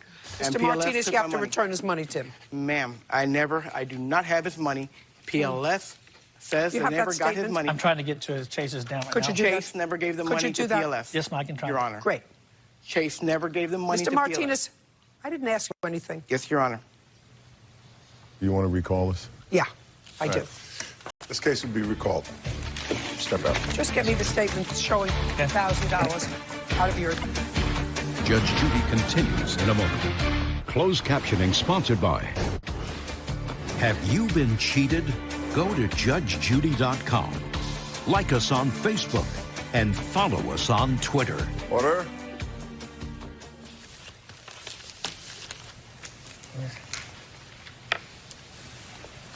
Check 1612. It's highlighted. Towards the bottom, check 1612, $4,000. Well, you cashed the check right before you were feeling sick. Did you give him any other money, sir? I charged some materials. He ended up charging some additional tools to that. I've since taken back what I could. The mortar was no good because it had been out in the rain. He also dumped everything out of his truck onto my property. I had to have called people to haul it off. What is that? That's the trash that was inside of his truck. When did he do that? The Monday he brought the mortar out there and left it on the patio uncovered, and he emptied his truck off over in the corner of my property. Okay. You have a counterclaim. For what? PLS I owe money to. I don't owe money to Chase Bank. He may show you just one thing on his phone, but he didn't show you maybe if that money's already gone right back to his account. Like I said, I have $1,000, ma'am, Your Honor. As for all that junk he's talking about, I cleaned up everything. This is what it looks like before. This was the mess, the construction farce I walked into, and the reason all that stuff is there, because this is what it looks when I left, Your Honor. And then you can... I'd like to take a look at those photographs, please. So I worked there in the rain. Just a second. Your Honor. On what days? On Monday. And he changed Just a second. So what you're telling me is you worked there one day in the rain. Yes, ma'am. Is that what we're here for? The one day? No, we're here for a completed product in 7 days. It couldn't be completed because of the rain in 4 out of those 7 days. You owe me $1,000. We're done. Thank you. Parties are excused. You may step out. Judge Judy continues in a moment. And on the next Judge Judy. I think she made the correct decision. I'm disappointed, but that's fine. I have a text from him saying that he was actually arrested, not in hospital. He was actually arrested. I don't want to talk about it. Make sure you get the documentation. I think the documentation helped me here. I don't understand about what's going on with the bank, but I never received that money from Chase.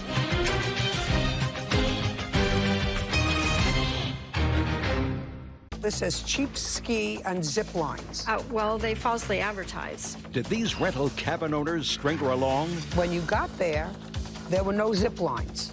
They had the zip lines, right? Right. But her lack of adventure left them hanging. I don't understand why you left. There was nothing to do. My children didn't want to stay. Yeah, well, then you have spoiled children. Judge Judy. You are about to enter the courtroom of Judge Judith Scheindlin. This is Judge Judy. Stuart and Barbara Strother are suing Claudia Areola for a cabin rental fee. Order. All rise.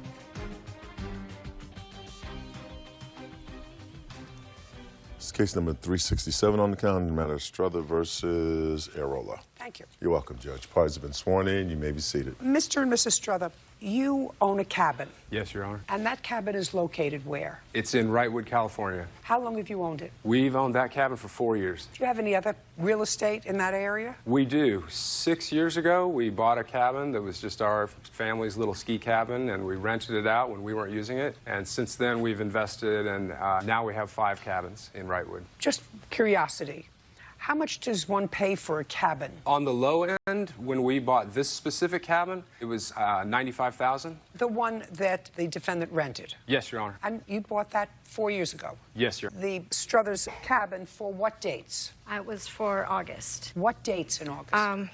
It was August, was it 15th? Is that right? Is it August 15th? No, Your August Honor. 15th? What date? August 6th 6th. 7th, 8th, and 9th. I have it here. Is that 4 nights? Yes, Your Honor. 4 nights. 4 nights. And who are you going with? My 2 older daughters and my 15-year-old twins.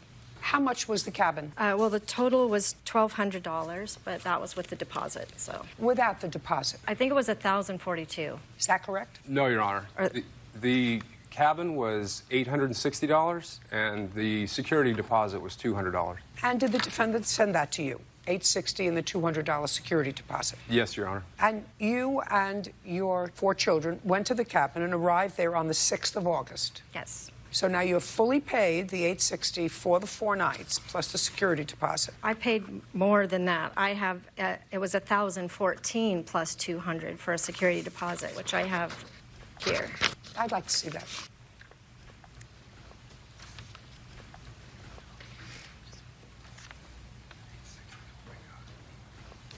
Oh, well, the 4 nights were $860. That's what it says And then here, the deposits. $860. Cleaning was $85. You also brought a pet. Yes. Is that right? So there was installation protection you purchased, damage protection you purchased, and service fee. Okay. But the cabin itself was $860. Yes, my total cost. And you went there with your 4 children and a pet. Yes. And you stayed there on the 6th. We stayed there on the 6th. Did you stay there on the 7th? We did. Did you stay there on the 8th? No, we left on the 8th early. You left on the 8th? Mm-hmm. Okay, so you didn't stay either the 8th or the 9th? No. And then you, sometime thereafter, complained to whatever banking institution it was that was handling these transactions, and you were issued a refund. Yes. Which they took out of your bank. Yes, Your Honor. Which is why we're here today. That's right. Because you believe that you are entitled to, you say $842.60. That's what you're suing for. How much was taken out of your bank? Is that what was taken out of your bank? That exact amount plus some small fees. $842.60. Okay, now you're going to tell me why you don't owe him that money. Well, they falsely advertised. So when we rented the cabin, they advertised it as zip lining. May I see it, please? Yes. So my family and I... Just a second. So sometimes in the wintertime, there's skiing in what month? August. So you weren't going skiing? No. Well, this says cheap ski and zip lines, okay? Yes. I read your answer, and your answer says that when you got there were no zip lines. They had closed their doors. Well, they don't own the zip lines, right? But they just pay attention. They don't own the zip lines. Right. There was no skiing either, right? No, which we knew that. You could have found out that there were no zip lines, too. All you had to do was make a phone call. Well, the zip line was there when we rented it. If it closed its doors, so we rented it in June, or paid it in June, July 14th, which I have a picture, they closed their doors. And if we had been... Brightwood's a small town. If they had notified us, I think it's their responsibility as a cabin to notify us. It certainly is not their responsibility to notify you. It's your responsibility. If you like hiking, if you like fishing, if you like zip lining, it's your responsibility. They rented you the cabin at the time that they rented you the cabin based on this. If I assume that this is advertising, this was perfectly accurate. At the time you rented it, it was perfectly accurate. Yes. I also sent Barbara an email letting her know that my whole family was coming out, my daughter from New York, my other daughter from Northern California, specifically for ziplining, and that's why we were renting the cabin. You know, the world children were coming out. You get on the phone and say, by the way, not to them, to the zipline company, which was operational when you rented the cabin. If you have any doubt whatsoever that it's in operation, then you get on the phone, you say, is it in operation? But you can't just stop payment on leave. You rented the cabin. Somebody may just want to go there for hiking and not ziplining. I certainly wouldn't want to go any place for ziplining. I might want to go for the outdoors and walk around trails if it's pretty there. But I don't understand why it was paid for, why you left. Because there was nothing to do. Brightwood's a very small town. Children who came to visit you from thousands of miles away, and you have this lovely cabin, and you couldn't find something to do with your children for 2 other days, like go out and prepare great dinners and sit around and talk to each other. I assume you don't see each other regularly. We don't. The older ones, no. And you're telling me that there was nothing that you could do with your family that you don't see regularly if there was no zip lining in what looks to me like a beautiful environment? Well, we weren't enjoying the environment, and my children didn't want to stay. Yeah, well, then you have spoiled children. But it's not their responsibility to keep you abreast of the comings and goings of business. You rented the cabin, you rented it for 4 days, you have a responsibility to pay for it. It's advertising here. You paid for something, you saw this, you liked it, you knew there was no skiing. At the time that you rented it, there was, in fact, zip lining. It closed subsequently. I mean, I'm going to give you an example that is way out. What if it closed the day before you got there because there was a death? You think you would be entitled to your money back? No, but... What if it closed 2 days before you got there because somebody who was ziplining got disconnected and broke their neck, and they closed it down until they figured out whether it was safe? You think you'd be entitled to your money back? No. Okay, so you're picking an arbitrary time. You're saying, well, it closed in mid-July. From mid-July till the beginning of August, those 2 weeks. So you thought 2 weeks was too much. Well, $842, judgment for the plaintiff. We're done. Thank you. Parties are excused. You may step out. Well, as usual, Judge Judy showed a lot of wisdom in deciding this case. I do think it's, as a property owner, it is your responsibility. If you're coming up to hunt, I'm not responsible to make sure you have a hunting license. If you know that someone is coming out to the middle of nowhere to do something specific. And you know the hunting season, that's up to you to know that. I think that it is a responsibility to at least let me know in time to... We're sorry for the family that they weren't able to do what they wanted to do. Either cancel our reservations so that we could have done something else with our... And now, the next case. All parties in the matter of Martinez versus Perez. Step forward. 19-year-old Victoria Martinez is suing 20-year-old Jasmine Perez for the return of money she paid for a Saturn. Ms. Martinez, you bought a used car from the defendant and you want your money back. That's what the case is about. Yes, ma'am. How did you find the car? I saw a post on a page on Facebook that we were both members of. When did you purchase the car? October 29th. How much did you pay for it? $3,000. Did you write up a contract? No, I do have the bill of sale, though. Who wrote up the bill of sale? At the bank they did for us, but we both signed it. I'd like to see it. That's a contract.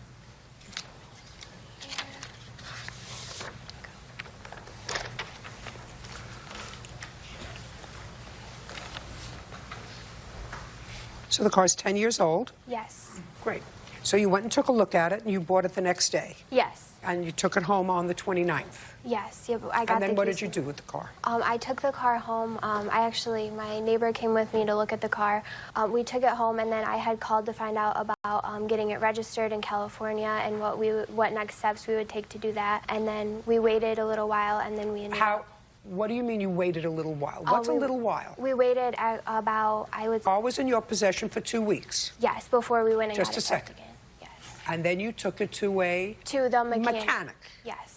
The same mechanic. I have the receipt that she had taken the car to just to get it checked over to see if everything was okay. And that's when we found out that the car had never been smog tested in the state of California, which I knew from research it was illegal to sell a car. And I thought that those records just went immediately to the DMV. I knew that there wasn't like a certificate of anything for that being done. So I thought that it had been smog tested. Whatever you thought, you had the car in your possession for 2 weeks. And I was under that impression. And then when Your impression is really not important, Ms. Martinez. Right.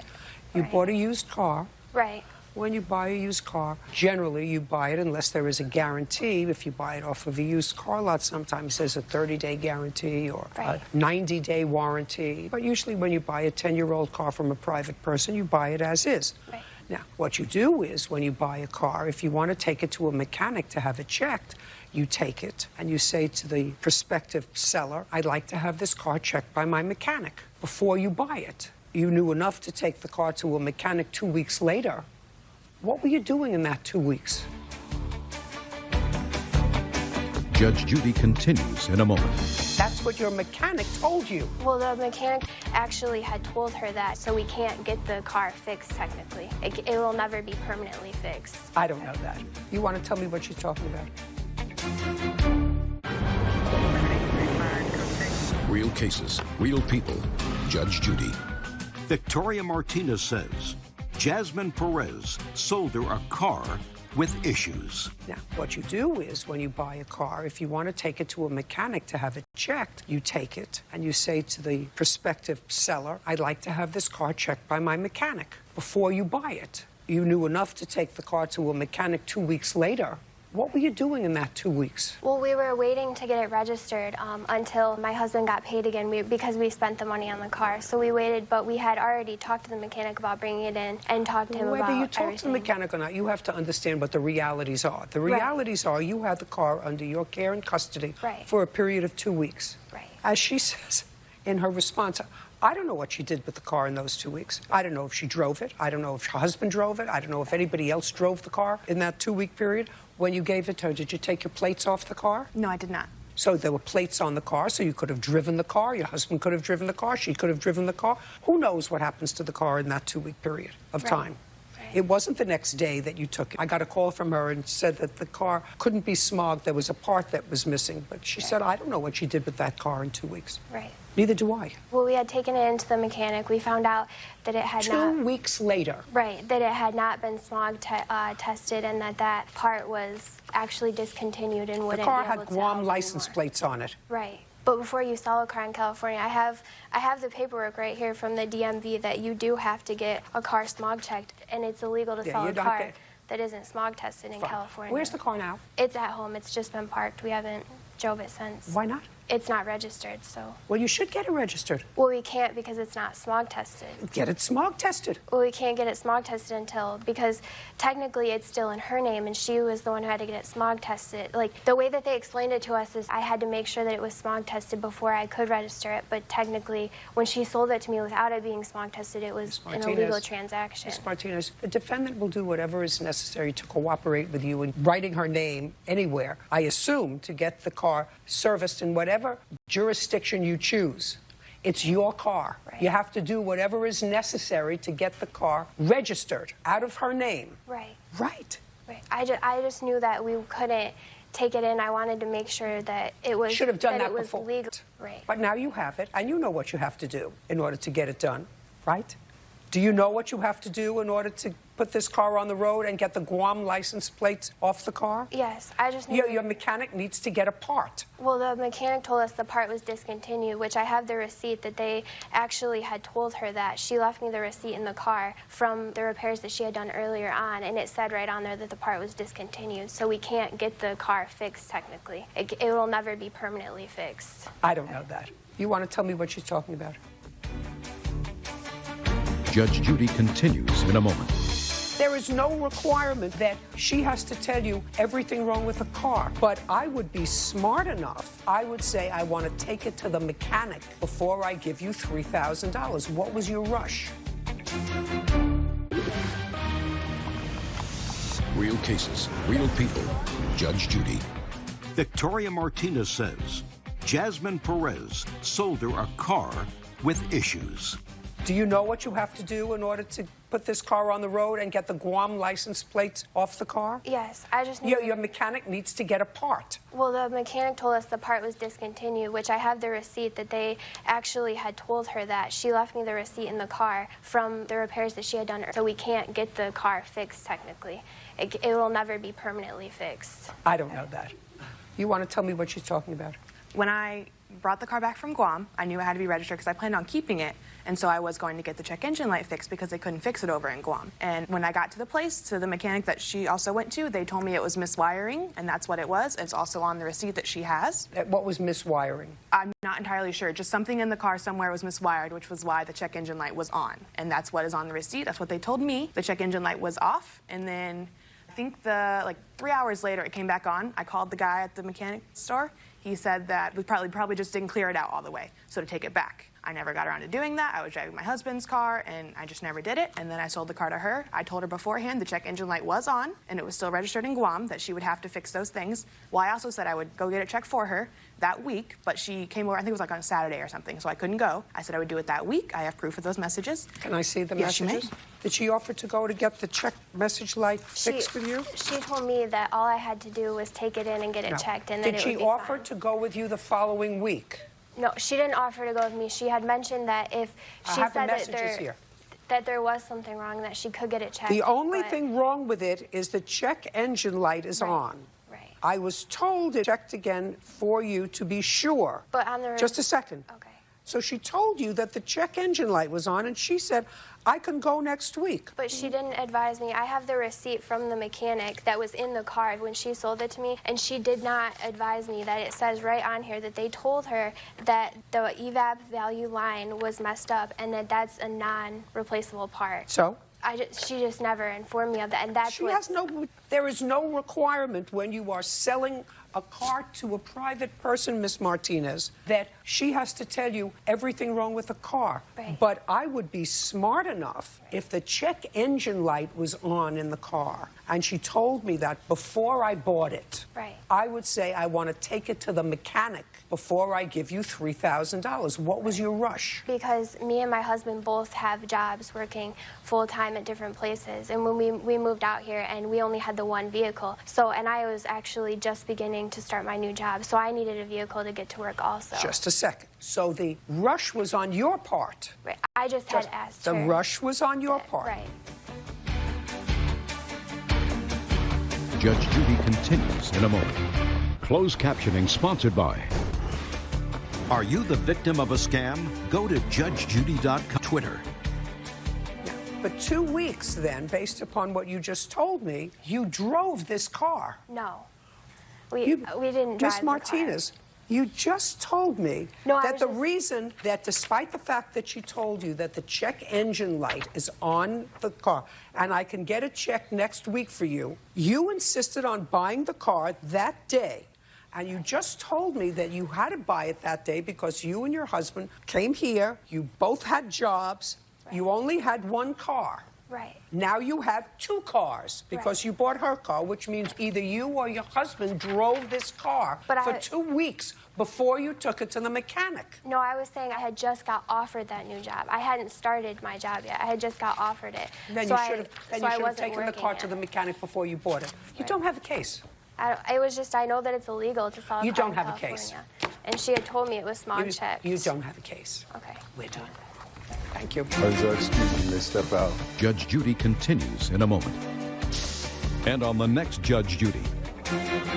I mean, I knew it was a legal car and that it had been registered and everything, so I knew that there was nothing to worry about with that. I told her I'd check it. She didn't want it, so she can check it herself. It was just the California laws that were different. I never once told her it was smogged because it was from Guam. It was legally done and that it was smog checked, so. So I don't know where she got that from. I never told her that one time.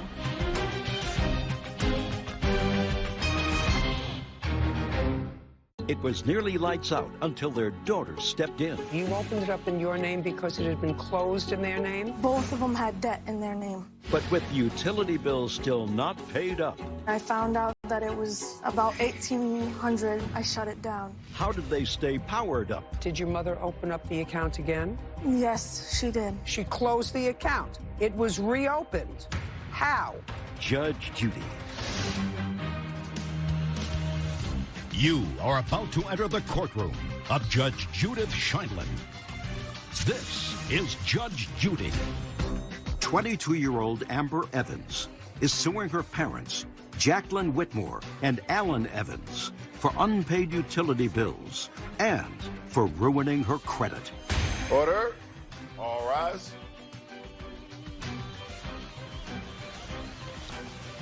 It's case number 389 on the calendar, matter Evans versus Whitmore Evans. Thank you. You're welcome, Judge. Parties have been sworn in. You may be seated. Miss Evans, these are your parents. Yep. And it is your claim that without your authorization, because they opened a utility account using your name and your social security number, you believed after some years that that had been resolved, that they took care of it, that your mother took care of the bill. You subsequently found out when you went and tried to purchase something using your own credit that that was not the case, that the bills had never been paid. So you want not only the bills paid, but you want to be compensated for your ruined credit. How old are you now? I am 22. And how many years ago was this account opened? 2014. And at that time you were 20. What were you doing? I don't know. Were you working? Yes. Were you going to school? I was on disability. Were you on your own disability or through your father's? My own. Are you still receiving disability? Yes. How long had you been on disability? Since I was 18. Did you graduate from high school? Yes, I did. Were you living in your parents' house? Not when this occurred, no. Not when they opened the utilities in your name? I opened it up, and then I shut it down. You opened it up when you were 20? Yeah, and I told them... When you were living in their house? Yep, and I found out that it was about $1,800, and I said, no more. I shut it down. So they didn't pay the bill. You opened it up in your name because it had been closed in their name? Both of them had debt in their name. And that's when you shut it down? Yep. Did your mother open up the account again? Yes, she did. When? In July of 2015. Did you close it down again? When I found out, yes. When did you find out that she had opened it? My dad had written a letter when he was in prison telling me that it was still on.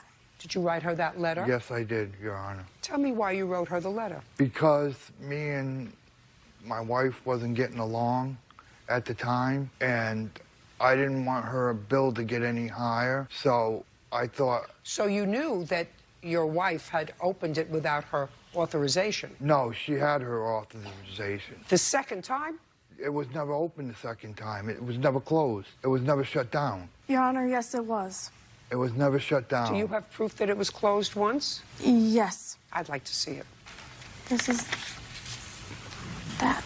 No, that's not what she said. Which one? Then that's all I have. Your Honor, we went to the police station and filed, but we couldn't get a copy of that report. Oh, okay. Tell me who you are. I'm the mother of her boyfriend. She lives with me. At the time that you wrote her that letter... Yes, I was in jail. I know, that's coming up later. Okay. At the time that you wrote her that letter, was your daughter using her utilities accounts? Notice your husband says that your daughter was not living in the house. No, I was not. In the very beginning, my daughter moved into my home. And I'm not talking about the beginning. I'm talking about when your husband wrote to his daughter. I did not put it in her name. She voluntarily did it herself. She went and got energy assistance to prove that she's the one. Subsequently, she closed the account. Right. She closed the account. It was reopened. How? I was talking to her, and she felt bad for me, and she says, Mom, I don't want you to not have electricity. I'll let you do it a little bit longer until you get your situation straightened out. Okay, very good. You owe her $1,235. Now, we're going to get to the other part of this counterclaim that we have. So far, $1,230. I'm speaking. Your last name is? Evans. Mr. Evans, how long were you incarcerated? 18 months. Your counterclaim says that during the time you were incarcerated, you were also receiving disability. Yes. How long have you been receiving disability? Since 2007. What were you incarcerated for? Violation of a protective order. Which protective order? Me, her protective order. Now, you were incarcerated for 6 months, which means that the state, which incarcerated you, was paying for your room, board, medical, etc. The state wasn't. It was Social Security. No, listen to me. Social Security was not paying to clothe you, to house you, to feed you while you were in jail. But she was collecting my checks. Are you following me? No, I'm following you. No, they weren't paying for me to be... They were paying for you. When you go to jail, unless you were in a jail where you paid, did you pay for your own jail? No. Did you pay for your own jail? No. Then Bird paid to keep you in jail. Yeah. To keep a cell over your head, to keep food 3 times a day, to take care of your medical care, to take care of your clothes. The state paid for you. Yes. So why didn't you notify Social Security Disability that your check should stop? She was my payee. Listen to me. That's not my question to you. Well, my question is, Social Security Disability is designed to take care of you because you can't work. Yeah. Did you work when you were in prison? No. What did you do? Did you have a prison job? I couldn't get a prison job. Why? Because yes, I was on that list. You were on the list. What did you want to do?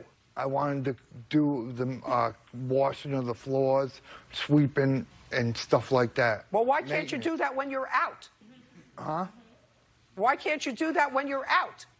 Because... If you could do it in prison, why can't you do it when you're out to make money instead of collecting disability? Yes, I understand what you... You understand what I'm saying? Yeah. I know you understand what I'm saying. If you think that I'm going to give you back Social Security disability checks, even if she was your payee, while you were in prison that I was paying for, you got another thing coming. I just wish Social Security is going to have a new administrator. Pay careful attention. When somebody is incarcerated, their disability payment should stop. When somebody is incarcerated, welfare payments should stop.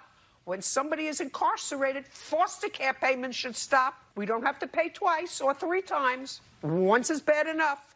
We understand each other, Congress.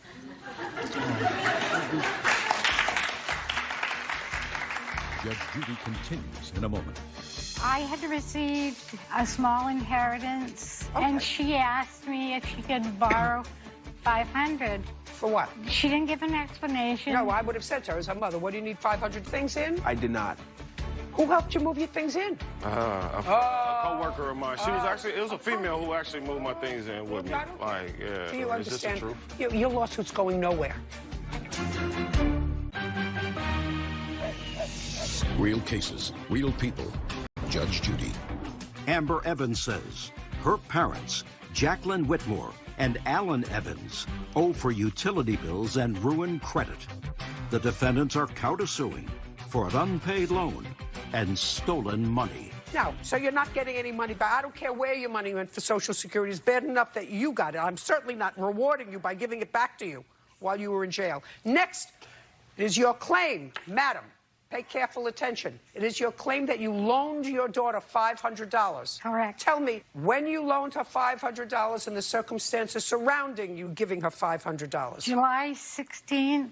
Tell me the circumstances surrounding giving it. I had received a small inheritance. I don't know. Don't show me anything. From my uncle, and she found out I had it. How did she find out? Because I was buying things, and she just knew by me buying things.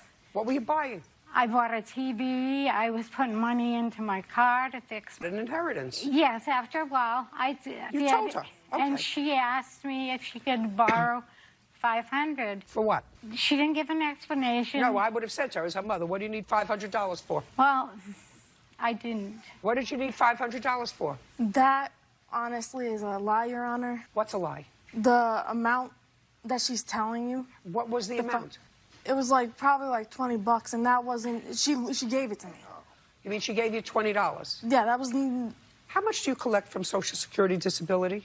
$733 a month. How much do you collect from Social Security? $795. And what do you do? I am also disabled. And what do you collect from disability? Mine is like $761. Judging for the plaintiff in the amount of $1,235. Counterclaims are dismissed. We're done here. I just excuse me, step out. She made her decision, and that's that. I thought it was good. My daughter has played me. I don't owe my parents anything. Never once did. I just think it's a very rotten thing to do. There's no more family. And now, the next case. All parties in the matter of Benson versus Jones. Step forward. Jason Benson is suing his former friend and landlord, Gerald Jones, for destruction of property. How many rental units do you own? 2. And where are they? Los Angeles. When did you purchase them? May of 2010. And how long do you know Mr. Benson? I would say 7 years. So you were friends? Yes. Mr. Benson, this is what your lawsuit is about. You were in trouble. You had no place to live. You were going to become homeless. Mr. Jones had one of his units that he was about to begin refurbishing. He said to you, you know what? I don't want you to be homeless. You can come and stay in one of my units for a short period of time, transitionally. You have to be ready to, get out quickly because I'm going to be refurbishing that unit so that it can be a rental unit and I can get value for it. He also says he told you don't move in a whole bunch of stuff because my guys are going to have to work all around it. And he charged you a nominal rent. What was the nominal rent he charged you? $250 just to store my stuff there. $250? Just to store my stuff there, yes. Well, you were correct. staying there. Well, somewhat. I was working a lot at the time. I was working like 16 hours, so I would get minimum sleep. I wouldn't even sleep there half the time. You can go into a storage unit, sir, for Sure less than enough. $250 a month if you wanted to store your stuff. You were staying in the apartment. That's what you say. Correct. And when did you start staying in the apartment? In May of 2016. And then there came a time when Mr. Jones had a conversation with you about When was June. that, Mr. Jones? July 1st? Oh, I'm sorry. Go ahead. Right around before the 4th of July holiday, so around July 1st, the 30th of June, July 1st. Okay. And you want to tell me what that conversation was? Do you remember the conversation? He was basically telling me that I needed to move my things around so that they could come in and start painting the walls, maybe doing some renovations and stuff. So I basically let him know that because I was single-handedly doing it, that I was going to need his help in order for me to move things around. He agreed. He said, okay, I'll come over there. Because I didn't make a phone call, he basically, you know, went against what was going on, hired some guys. I have no idea what you're just talking about. And you can't hear me? I'm sorry. He told you to get your stuff out. Correct. Because his guys were going to be coming in and working. Right. And that was the arrangement from the beginning. Right, and that's why I spoke to him and asked him if he would be able to help me because I didn't have anybody to help me, and he said yes. So during that time, I was expecting him to show up and help me out. He didn't. So How old are you? I'm 33. And you're working 16 hours a day. Correct. Doing what? Construction. You worked for a firm? At the time, I was, yes. How long did you work for them? For about like 6 or 7 months. Well, if you work for the same construction firm for 16 hours a day, you ask one of your buddies after work and you come, please help me, I'll give you $100 and move some furniture for me. A lot of them didn't. No, I'm dead serious. All right, Mr. Benson. Judge Judy continues in a moment. Money owed for property damage and money taken without permission. What money did he take? This man who gave you a place to live, who you squatted in his apartment for 3 months without paying, what money do you think he stole from you? Real cases, real people. Judge Judy. Jason Benson says his former friend and landlord, Gerald Jones, caused his belongings to be destroyed and stole his money. Gerald is countersuing for rent. So what did you do, Mr. Jones? What I did is I talked to him around July 1st. That was middle of the week. 4th of July was that weekend. And I said, hey, I need you to move your things out so I can have because they're going to start construction next week. Jason told me that he needed help because it was just him. In my mind, I said, you know, I don't mind helping you out because my incentive is to get the place ready to go so it can be leased. But in my mind, I was thinking, well, you know what? You should have not moved all your things in. Did you help him move his things in? I did not. Who helped you move your things in? I put my things in with me. Like, yeah. She couldn't really take on any, like, you know. Well, I no longer speak to that woman, so I really couldn't ask for her help any longer, so. It's not a sob story, it's just the truth. Your lawsuit's going nowhere. You understand that? I understand. You understand, and you understand why? Well, I mean, you understand it's why? Not so much like the agreement. Just a second. Just a second. He's not responsible for you. You're responsible for you. Now, after he moved some of your stuff outside, and he did put it outside, you put it, you said, under a garage, under a tarp? Under a carport in the backyard. Okay. That didn't discourage you. You still stayed there until November, according to you. You stayed there. That was July, August, September, October. And what date in November did you move out? Around the 12th, the 15th. Where did you sleep, sir? On the floor. Did he ask you to leave? Did he ask me to leave? No, we came to an agreement that I would leave on a certain date. Well, tell me about reaching that agreement. He came over to the house. What month? In November. November. Now, when you moved back in and slept on the floor, did you pay rent? Yes. October? Yes. Did he pay rent in October? No. Not he. Did you pay rent in September? Yes. Did he pay rent in September? I paid rent from May all the way until, what was it, September, correct? No, don't ask him. I'm asking you. Slept on the floor, and you're telling me that you still paid him rent. I paid for that, yes. That's why I was so upset, and that's why I stayed, because I had given him a deposit. I had paid for that month. I moved in on the 26th of that month, and he still charged me for the deposit, the rent, and then 4 days later ended up asking me for the first of the month for the next month. So that came out to $1,000. So I basically kind of just went with the flow at that point. And we were friends at the time, so I mean, hey. This is a generic. I got the same paperwork that was written up, but the bottom line is that the $250 was supposed to be deposited into my Bank of America checking account on the 1st, and I only received 2 deposits, which would have been May and June. I know, it was just something that we just wrote up because I know, but. Well, I have 3 receipts right here. I paid him cash originally, but I have 3 receipts right here that proves that it was deposited into his account, so I don't know how he only ended up with 2 of them. I just want to know whether you Those are paid bank statements right September, there. October, and November. September, October, and November. No, I didn't. For September, no, but for May, Talking about September, October, and November. Did you pay rent? No, I did not. During that time, I was going through a detainer. I don't care what you were going through. Judge Judy continues in a moment. Closed captioning sponsored by. Have you been cheated? Go to judgejudy.com. Like us on Facebook and follow us on Twitter. This is what you can't sue him for. You can't sue him for loss of rent because once it's remodeled, you can get so much more for the apartment. The apartment was remodeled, according to you, in September. The apartment is currently being remodeled. Okay. And it hasn't been done yet. Done yet, fine. So he owes you for the 3 months that he didn't pay you, September, October, and November. On your counterclaim, that's $750, not $5,000. Now, money owed for property damage and money taken without permission. What money did he take? This man who gave you a place to live, who you squatted in his apartment for 3 months without paying, what money do you think he stole from you? I can't say he personally stole it, but he hired a couple of guys to come in and remove all of my property out during that time.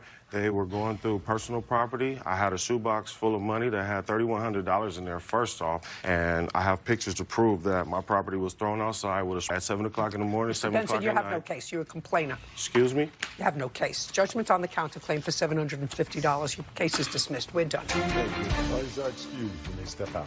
Judge Judy continues in a moment. And on the next Judge Judy. I got pictures to prove that everything that was damaged was damaged. Nothing happened. I have money that's stolen, missing. Property wasn't missing. It is what it is. It's a learning lesson on my end. Move on. Not to least to any family or any friends, to keep the relationship pure.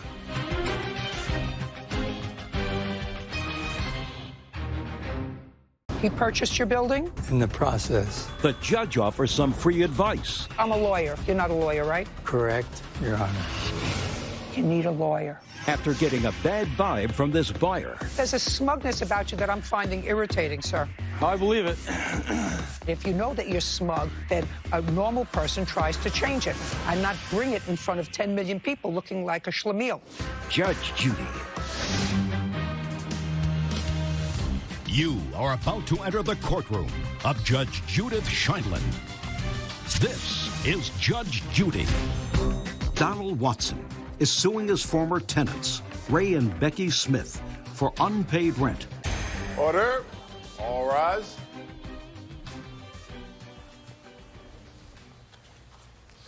Now it's case number 360 on the calendar in the matter of Watson versus Smith. Thank you. You're welcome, Judge. Parties have been sworn in. You may be seated. Gentlemen, have a seat. Mr. Watson, you rented the defendants an apartment that you own that was above a pizzeria. It had 4 bedrooms. When did you move in, Mrs. Smith? We moved in on May 1st, 2015. And when did you move out? We were out October 1st, 2016. And there came a time that during your tenancy, your husband lost his job and you fell behind in your rent. Yes, ma'am. How much rent, when you moved out, had not been paid to Mr. Watson? Do you know the exact figure? I'm not sure of the exact figure. Approximately. It was going to be roughly like $4,000. Well, even he doesn't say it was $4,000. You say it was $2,000. 5. No, it's not what you say, actually. You said that they still owed back rent in the amount of $2,200, and they moved out. You're confused a little, Mr. Watson. You're suing for $5,000, but you say that part of that was property that they took, back rent, damage to the apartment. But according to your complaint, they owed you $2,200 in back rent. That's what it says here. I'll show you what you signed. There was $2,000 during the months that they, I can't read it, so.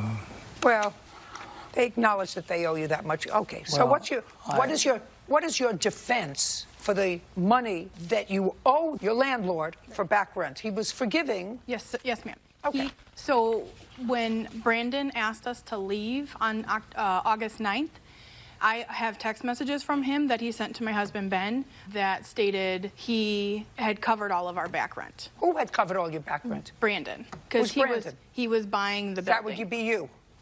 Yes, Your Honor. How are you related to him? I'm not. Did you give him money for their back rent? I gave him... Stand up. There's a smugness about you that I'm finding irritating, sir. I believe it. Well, then that means that you're an idiot. If you know that you're smug, and if you know that there's something unlikable about your demeanor, then a normal person tries to change it and not bring it in front of 10 million people looking like a schlemiel. Now, my question to you was a very simple one. Did you give Mr. Watson money to cover their back rent? $800, yes. $800.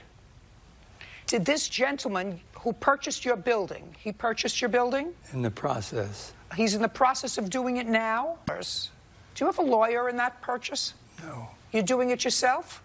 You're doing so far. Don't. Don't? Okay. Listen to me. How old are you? You can tell me. 79. So you're a little older than I am. But I'm a lawyer. You're not a lawyer, right? Correct, Your Honor. Get a lawyer. You need a lawyer when you deal with him. I'll do that. I want you to trust me. Okay? Gotcha. Sit. You, sit. So far, you owe him $2,200 in back rent. Now, he's buying the building from you, correct? Yes. Good. So we don't have to worry about any damage. What is he going to do with the building that he's buying from you? What's he going to do with it? Do you know? He's going to live in it. Himself? Correct. With whom? His daughter. He was your maintenance man? Correct. Do you own more than one building? No. Just this building? Just the one building. How much is he paying you for the building? $265,000. Are you taking back any paper from him, or is he giving you all cash? I'm not talking about him getting a mortgage. I'm asking you whether he asked you, you know, I'll pay you out, not a bank. Is he giving you cash, or is there... Well, he was going to get a loan. From a bank? From a bank, right. Has he gotten that yet? Not yet. And how long has he been looking for this bank loan? Say maybe 2 months. And you understood that you had tenants there when you started negotiations with him. Is that right? Did he give you a deposit, sir? No. He didn't? Did you sign a contract with him? No, not yet. You need a lawyer. Need a lawyer. Who do you live with, Mr. Watson? I'm widowed. So you live alone? Correct. What kind of work did you do? I was in sales, different companies, different products, and I coached volleyball. Do you live in your own apartment now? I have my own house. So aside from your home, this is your only other building, your commercial Correct. building. Okay. Was there an active pizzeria in the bottom of it? Yes, Your Honor. Is it still there? The actual pizza place was destroyed by water damage, where the water pipes in the upstairs froze and kind of destroyed the downstairs. But the main reason to close the pizza was because my son, who was actually running the pizza, collapsed of a heart attack. I see. So the pizza parlor went out of business. Right. I closed the day that I got the news that he had collapsed. He was on a scout outing with the Boy Scouts, and on the way to breakfast, he collapsed and died. And I closed the pizza and never did reopen it. What year was that, sir? He died 2011. So and was it this gentleman's plan to refurbish that? Had he discussed that with you in order to... No, ma'am. No, I had a cleaning service that came in and aerated and cleaned the carpets downstairs and upstairs, the apartment upstairs, and I paid about $22,000 to have all that work done. What they did, they cleaned the upstairs, put it back into working order where I could rent it. The downstairs is still... Okay. Who lived upstairs above the pizza parlor? Did your son live upstairs? No, the Smiths. I know, but before the Smiths moved in... Just my son. So your son did live upstairs? Correct. There was nobody living there between the time your son passed away and the time they moved in 2015? Yes, Your Honor. There were or were not? There was one other tenant before us. Okay. And they actually had the pizza restaurant opened at one point. For a short time? Yes. Okay, fine. Very good. All right. So far you owe him $2,200 a month rent. Mr. Watson, I'm not interested in the furniture that was there when they first moved in. You haven't lived there in a long time. Is that right? Correct. Great. I don't care about that. Now, you're talking about damage. You're talking about damage that was caused by their ferrets. Yes, ma'am. What kind of damage do you allege was caused by the ferrets? Urine in the carpet and ferret in the kitchen and also... He moved in? No, ma'am. When I rented the property to him, we sat down and went over what the agreements would be, and I told him, well, when they made a payment, put it into my checking account at the local bank, which they did when they paid. Okay. Do you have photographs of the damage, sir? Photographs no, of the damage? May I? Who are you? I'm his son. Thank you. Do you have photographs of the damage, Yes, is my he question. has May I see them? He has photos of the damage. Oh yeah. I also have pictures of my ferrets if you'd like to see I don't them. care to see pictures. I know what ferrets look like. And Brandon here is the one that took the pictures? Listen, I don't care about him. Okay. Now, they've got a counterclaim for harassment. Unfortunately, you sued the wrong person because you're not claiming he harassed you. This gentleman didn't harass Yes, he did too. I have a police report. I'd like to see that. Sure.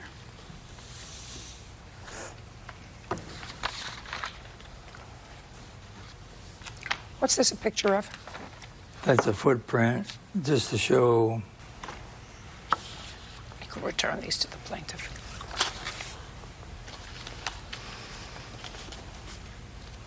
Why didn't you answer the door when he came? Because I was home by myself, and my husband was out of town. Just listen, not my question to you. A man who was very good to you. He let you skate on the rent when your husband was unemployed. He came to the door, he knocked at the door, you were home, and you refused to answer the door. So my question is, why wouldn't you answer the door to this man who was nothing but nice to you? Because as we got towards the end, by the time he came, we had already talked with Mr. Heddle. He had asked us to leave. I'm not talking about Brandon. Right. The I smoke one. understand. I'm talking about this gentleman who had been nothing but nice to you. Because he didn't come just knocking on the door, Your Honor. He came banging on the windows. No, he didn't. Not the first time he came. First No, time that was he came, all the same time. No. He came and he knocked at the door. You were home, you didn't answer the door. This was all the same time when I called. I understand exactly what you're saying to me. No, I don't believe that. You had absolutely no reason. My problem, Mr. Watson, actually is this. You both told the police, and she said that they owed almost $4,000 in back rent. In here, it says $2,200. The $2,200, Your Honor, they paid the $800 for the first 3 months. Then he was disabled, was on workman's comp, and he said that as soon as they got his workman's comp, he was going to pay me for the rent. They didn't pay anything for 2 months. And what was their rent? A month? $800. $800. Well, they didn't. They paid the $800 the first 3 months. And the time that they paid me $800 again was the period of $2,200. $2,200 is what they paid me, and they owed me $70. Where's my sheet here? You have rent receipts? I do. I'd like to see all your rent receipts. That's easy. You moved in May 2015. You were there until October of 2016. So you were there for a year and several months. Between August 1915 and... it looks as if you were there for 16 months. Is that correct? Right. And the... Just a second. You were there for... Am I correct? How long were they there? 17 months. From May I of 15 a sheet through here with the October 1st. To October 1st? October 1st, we were out on that day because that was the move-in day for our new place. Let's say 16 months. Okay. Not going to argue. 16 months. Yeah. Should have paid $12,800. Judge Judy continues in a moment. And later today... Show me pictures of how you... I don't have any pictures, but well, that's too Mr. bad. Zapata came by and collected the keys before I was out. I read your answer. You said he collected the keys, so you left the door open. So your suggestion is that somebody moved into the house and made this mess for 2 days? What, are you kidding me? Real people, Judge Judy. Donald Watson says former tenants Ray and Becky Smith owe for rent, stolen property, and damages. The defendants are countersuing for harassment. Now, I want you to take all of these. It's easy.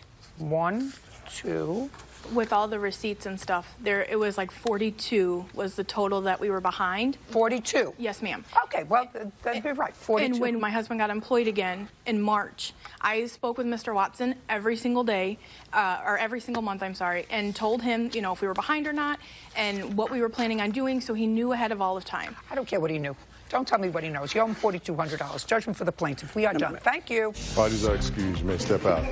I'd been out of town. They hadn't paid the rent, the last month's rent. Legitimately, I was not ready to get into whatever they were going to get into. I wanted to find out if she had made a deposit that I didn't know of. And between him and Brandon, I'm not sure. I assumed she was home because the car was there. What was going on, so I just ultimately felt that it was better. Knocked on the door and maybe knocked on the sliding door. I was home by myself, and I don't like to be home by myself, so I just locked myself in my room. I never got a response, so I left. Get a lawyer, cover your butt. Oh yeah, I have a lawyer. Drew up all the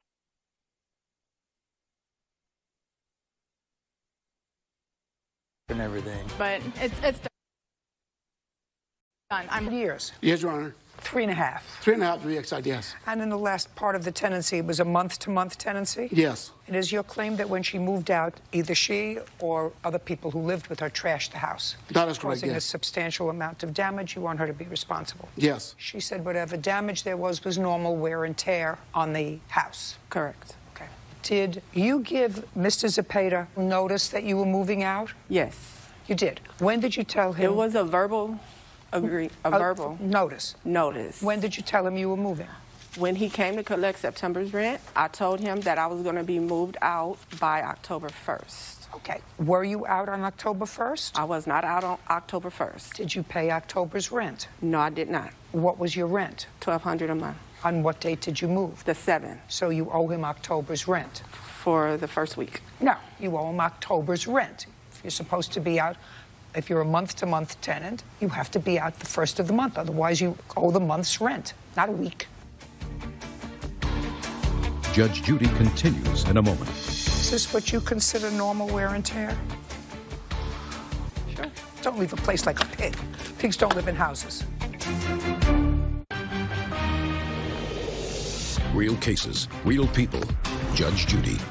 Marco Zepeda says his former tenant, Sonia Kimball, trashed his rental property. Now, when you moved out, did Mr. Zepeda do a walkthrough with you? No. Did you ever tell him you would not be out on October 1st? No. Mr. Zepeda, do you have photographs of what you found when you went to the house? And when did you, in fact, go to the house? Exactly, Your Honor. I got all the pictures, from before and after. On what date did you go to the house? I went by the 9th. On the 9th? Yes. Why did you wait until the 9th to go? I texted, this lady saying, that I need my money on the 3rd. And she goes, I'm moving out on Friday. Okay, I'm being, Friday. I said, okay, but I need my money. So a friend of mine passed by and he goes like, hey, Marco, somebody's moving out of the house. And I said, but you didn't go for 2 days? No, Your Honor. All right, now I'd like to see what you found when you went to the house. Oh, I got some pictures right here, yes. Good. Just from before and after.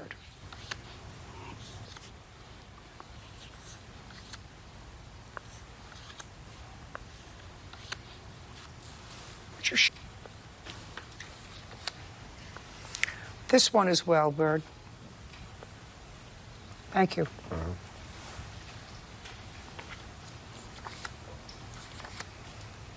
What is that? Your mask. No, we did not leave.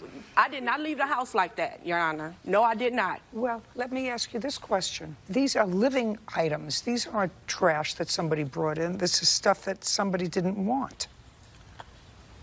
But I did not leave the house like that. Well, show me pictures of how you left I don't the have house. any pictures, but well, that's too bad. Mr. Zepeda came by and collected the keys before I was No. out. This is not somebody... I read your answer. You said he collected the keys, so you left the door open. So your suggestion is that somebody moved into the house and made this mess for 2 days? What, are you kidding me? I didn't say that. Good. I'm glad you didn't try to tell me that. Judge Judy continues in a moment. Closed captioning sponsored by... Have you been cheated? Go to judgejudy.com. Like us on Facebook and follow us on Twitter. Did she have any security deposit with you? Yes, Your Honor, $1,100. Did you keep it? Yes, I did. So that's her... We can eliminate that from the last month's rent. Yes, Your Honor. That she owed her. Would you show that to Miss Kimball, please?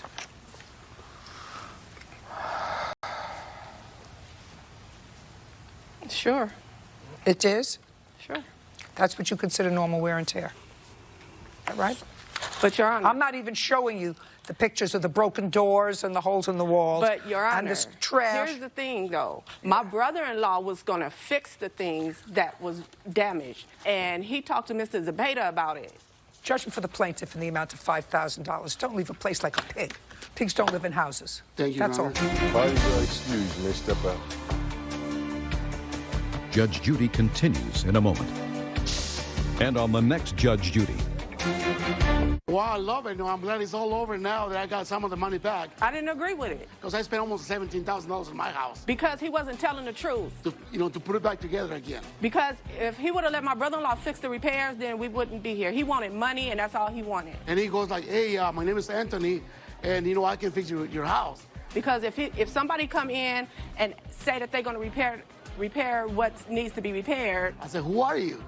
Well, I'm the cousin of Kimball. For no cost to you, you should take up the offer, not try to sue somebody for something they don't have. I said, I don't know you. Well, basically because they destroyed the electrical system. They bypassed, the heater system. He didn't repair the sockets that was in the kitchen, so we had to use extension cords. Put a nail or something like that, a screwdriver, and they messed up, the air conditioning.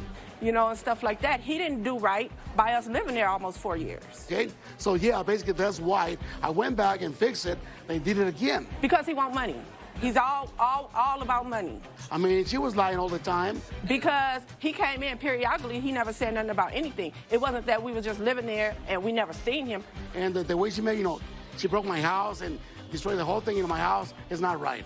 So when you come in and you never mention nothing, then all of a sudden you want to sue me, and I don't have nothing. I'm glad they're gone, and thank you, Judge Judy.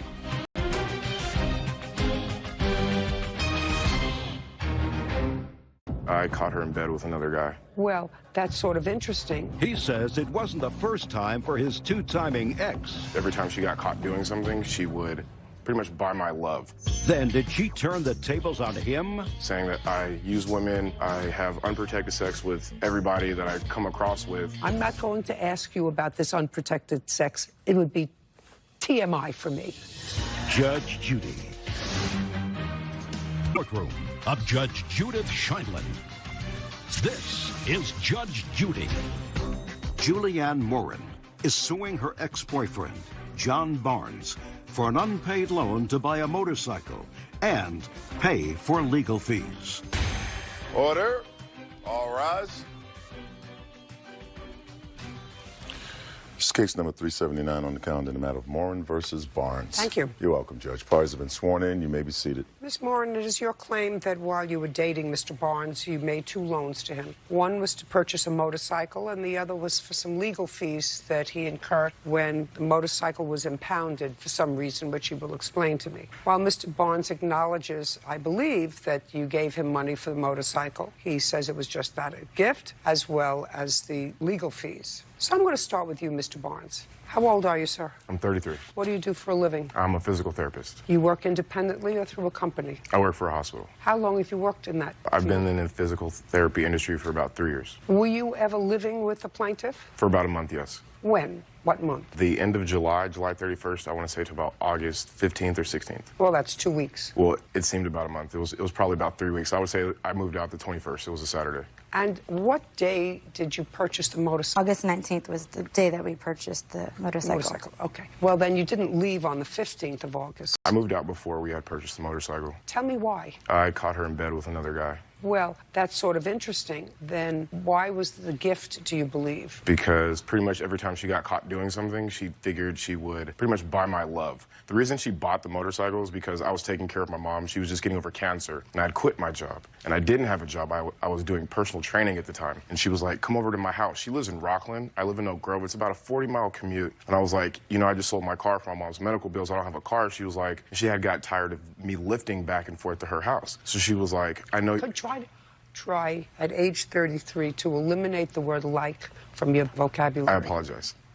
So she would get tired of me lifting to her house. So she said, I'll just... Well, all right, explain this to me. On the 15th of August, according to you, you found that she had cheated on your relationship. That's what you say. I'm not taking that for the truth of the statement, but that's what he said. And you left the house. Tell me how the motorcycle came about. She wanted me to come over And I said I didn't have a ride. So you mean within a few days? No, actually that same night. And I was like, I'm not coming over, I'm not going to talk to you. And then she got off work at 7 in the morning and she came over to my house. And I was like, leave. Is that with your mother? Yes. She drove? Yes. So that would have been on the 16th. The next morning, yes, because I left on the 15th. And what happened on the 17th? I believe along the lines was... Don't believe. I'm still trying to figure out how the motorcycle got purchased on the 19th. Well, it was like a 4-day process because she couldn't pull out all the money at one time because she has an online bank. Just a second. But we already had agreed to talk. No. Come back to me. I'm fine. I'm fine. We're on the 15th. Yes, ma'am. You left. Yes. Are you telling me that you had been in discussions with her previously about the motorcycle? Before I even had moved out. Before you? Oh, yes. Okay. So now we have to go back. Yes. So before you felt she betrayed you, you had a discussion about the motorcycle. Yes, when did those discussions start? Right after we came back from Vegas, August 1st. Tell me about the discussion. She said, let's buy you a car. And I said, no, I don't want to buy a car right now. Insurance is too much. I can't afford it. And I said, it would just be cheaper if we got a bike because it's $20 to fill up the gas tank and I won't get caught in traffic. And then I can get to your house faster so you won't complain about me being in traffic because there's major traffic for like 15 miles at our house. Very charitable. Keep going. And I was like, well, there's no way I can afford a bike right now because, you know, my finances. I was like, maybe we could just get an old bike. I said, maybe we can get an old bike for right now, just in the meantime, because I start with you all the time like you want me to be. And she was like, okay, that's fine. And I said, I'll go on Craigslist and look up some prices, and I'll give you a sheet of things that are the cheapest. And we were sitting at the computer one day. She walked in the house and said, hey, this one's cheap. It's close to the house. Let's call the guy. We called the guy, and, you know, it was a 3-day process of us getting the bike, and I moved out on the 15th, and then she started withdrawing money after that for the bike. You mean after you moved out? Yes, because it was like her way of getting me to come back home. Who went and picked up the bike? Both of us. Well, evidently you worked. No, I was not working at this time. I didn't start No, not you worked. It worked. If you both went and picked up the bike, evidently paying you off with the bike worked. It worked for the meantime, yes. So you were able to get over your bruised ego in 4 days with the bike. I'm just trying to figure it all out. Pretty much. Yeah, pretty much. Now, when you purchased the bike, did you put the bike in your name? No. In whose name? It never got registered. When were you pulled over on the bike? 2 days later. So the original owner of the bike's name is still on the title? Yes, ma'am. What were you pulled over for? My license plate on the motorcycle was on the frame, and it's supposed to be under the taillight. So my license plate was in proper view. Did you have a driver's license? No, I had Well, then made that's plans. why the bike was impounded. Yes, ma'am. Because it wasn't impounded because the license plate was on in the same place. No, I was pulled over because of the license plate, and when you didn't have a Class A motorcycle's license. And you weren't supposed to drive a motorcycle. Yes, ma'am. So that's why they impounded it. Yes, ma'am. Now, at that time, were you working as a personal trainer? No, I had just gotten my job as a physical therapist. And you had gotten the job back because you now had transportation? I applied for the job. My mom's cancer just had went into remission, and everything was fine, and I was able to work. And then I applied at the hospital, and I got hired. And you drove to the hospital on the... Motorcycle, yes. Now, you had some issues. Did you hire a lawyer? I did. For what? Just legal fees and to appear in court for me because I was working at the time and I couldn't get the day off. And when were you supposed to appear in court? It was like 3 weeks later. Okay, so 3 weeks later, after the bike is in impound, where are you living? Back in my mother's house. Not staying with her at all? No. Never? I'd go back and forth. I'd go back and forth. You know that to there her are house. pieces of the story that are going to make sense and pieces that are not going to make sense. I'd go back and forth to her house. So that you were back and forth with her. So when you said the relationship was over on the 15th or the 19th, that's a lie. Our relationship was over, but we continued to still talk, and I'd go hang out with her, and we'd see each other. Right. And sufficiently so that when you needed legal fees, you took some more money. No, it wasn't even about that. What was it about? I tried to help her. She was involved in a lot of stuff, and I'd be like, I gave her ultimatums. I was like, if you want me to come back in your life, you have to stop lying. You have to stop doing this. I have text messages of me saying, hey, these are the things that I need you to do before I come back into your life. And while you're working on these things, I'm willing to be a part of your life. Because I just didn't want to, leave her and just 86 out of her life. I didn't want to be like that. Regardless of how she tried to buy my love back, I didn't want to be that guy and just leave. I'm just asking you about $300 for legal fees. I'm not asking you to defame her. I'm asking you about the $300 in legal fees. Well, you had asked me about why I was going back and forth. No, I'm asking you about... The $350 in legal fees. I hadn't gotten my first paycheck, and she was like, I'll take care of legal fees. And I said, okay, I'll take care of the lawyer. She paid the beginning part of, She paid the beginning part of the lawyer. And how much was the lawyer altogether? The lawyer altogether, I believe, was... And the name of the lawyer? $1,800. I couldn't recall. It was Wilkinson. And he charged you $1,800? Yes, ma'am. Where'd you get the other money from? I used my own personal money because I didn't have the money at the time to retain him. And she just paid the retainer, and then I had to see him, and I had to pay him after that. And he appeared for you how many times? Just one time. And when she gave you the $300, what did you say to her? I told her I needed it for the lawyer, and I said thank you. We went to go pick up the money. We rode to the lawyer's office. I ran upstairs. I gave it to him, and I came back downstairs. Okay. So the motorcycle was $2,400? Yes, ma'am. And it's an impound? I have no idea where it is. You don't have it, Bob? No, ma'am. So He held it hostage. I have no idea where it's at or what's She can't hold it going hostage if you have a motorcycle. She never gave me the pink slip. Is that right? Yes, because it was not a gift. Just a second. So you retained the pink slip? Yes. Then you don't get the money for it. Then you should have registered it and gotten it out of impound. Yes, it was. Good. So fine. If you did not give him the pink slip, then he cannot, because he's not the title holder, get it out of impound. You have to do that. And if right now, which is months later, either they've auctioned it off because you didn't do anything, you woke up a little too late. The license. You need a license to get it out. I didn't know at the time when I bought it that he didn't have a license. Just a second. You get a license. Do you have to actually ride a motorcycle to do it? I have no idea. It's nothing that you even looked into. She knows the process. We Just sat a at the second. computer and They looked at just it a second. together. She doesn't get the money for the motorcycle because she owns the motorcycle. She has the pink slip. She does get the $300, though, for your legal fees. That was your fault. That's fine. Now, let's talk about your defamation. I'm listening because you have a count. Okay, so one day I get a Facebook message from a girl I have no idea about who she is or what she does. And she sends me this random Facebook message about a fake profile on POF and her getting a message from some girl saying, beware of this guy. I have no idea who this girl is. I don't even know what POF is. It's I don't think. I have no idea. So, what else? And then I have a message from I do personal training. I have a text message from my client saying she didn't retain my services anymore because of the things they were seeing online. Here's another online article about me saying that I use women, I have unprotected sex with everybody that I come across with or something. And if you'd like to see a text message from my client. You're proving yourself. Well, this is sort of your version of Yelp. I have no idea. I don't know what any of those things are. Okay. Well, I even have text messages from my clients canceling services for their training because they were told from other friends because she went around gossiping. So, I mean, she knew that I just had started working at the job that I was at, and she would go around. She even called my job trying to get me fired. So, I mean... Listen to me, sir. She's angry. She's an addicted because I let her. If you look at the dates, those are October and November, 2 months after I left her, and she's still, like, acting like a little kid, making fake profiles. Like, who does that? Who does that? What do you mean who doesn't? A normal person doesn't. I would never do that to her. You asked me a question. I'm going to answer that question.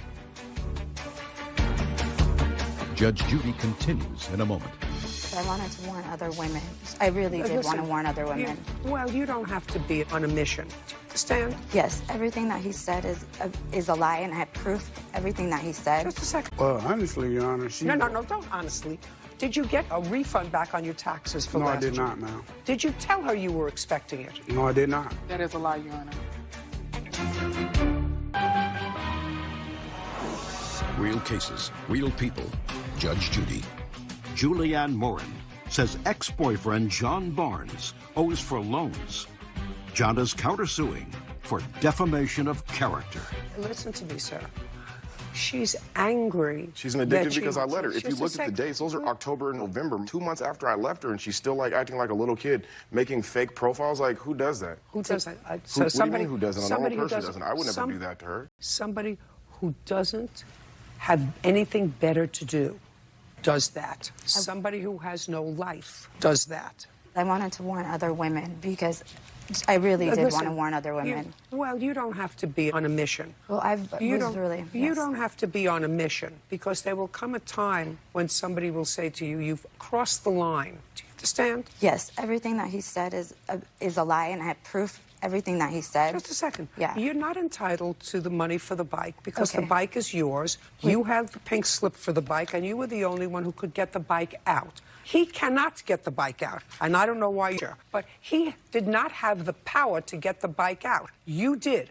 Then sell it and sue him for the difference if you think it was a loan. But right now, you control the bike. Goodness. So you can't get money for the bike. You can, however, get money for what I perceive as a loan for your legal fees, because you didn't have those. Yes, ma'am. I'm not so quite sure that her posting online to beware of you because you use and abuse women, because you actually almost conceded that yourself. You said, well, I caught her cheating on me on the 15th, so I moved out. But then she said she would buy me a motorcycle 4 days later. So I moved back in. But then I didn't really move back in. I went to my mother's. I just went over to see her occasionally. So that sounds to me like a guy who does use women. Now, I'm not going to ask you about this unprotected sex. It would be TMI for me. Okay?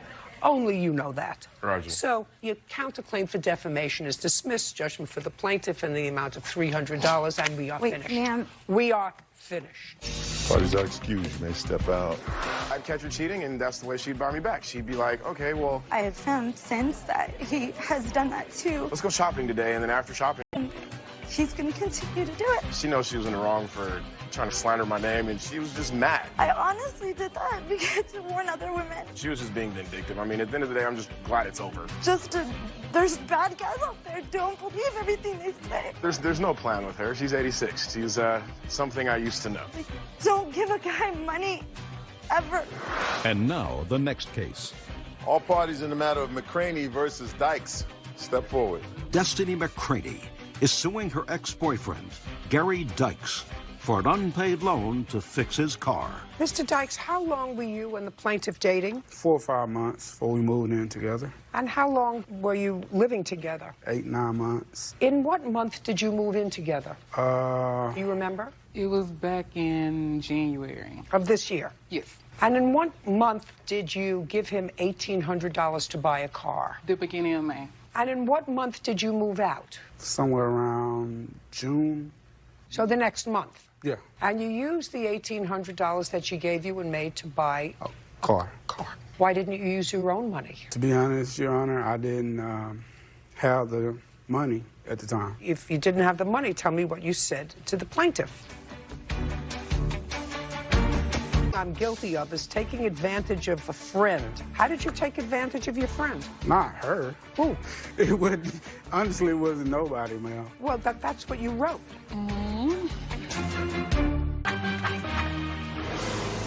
Real cases, real people. Judge Judy. Destiny McCraney is suing her ex-boyfriend, Gary Dykes, for an unpaid loan to fix his car. Now, you used the $1,800 that she gave you in May to buy a car. Why didn't you use your own money? To be honest, Your Honor, I didn't have the money at the time. So if you didn't have the money, tell me what you said to the plaintiff. Basically, Not basically. I want you to tell me. It's not so long ago what you said to her and what she said to you. Well, I told her that I needed some money to pay down on a car, and she was concerned about me going to work and helping her pay the bills and things of that nature. So, helping you pay your own bills. Well, we was having an apartment together. Right. So you were paying your own bills. You weren't paying her bills. You were paying your own bills. Right. That's why I say helping pay the bills. So you needed a down payment on a car, and? And she said, well, I have a little money saved up, and she said, I can give you $1,800. I never heard those two words put together. I can loan. No, she did give me the $1,800. Well, the question is, the first thing you said was, she said, I have some money saved up and I can loan you $1,800. That's the first thing you said to me. How are you supposed to pay it back? There wasn't no arrangement to pay it back. Is that right? No, ma'am. Absolutely not.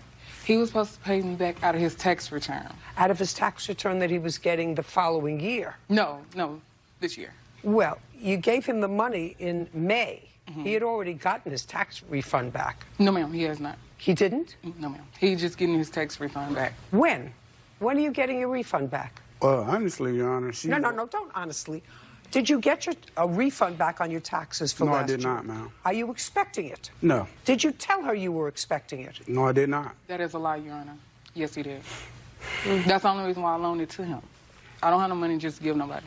Your answer here is the only thing I'm guilty of is taking advantage of a friend, which I'm apologetic for.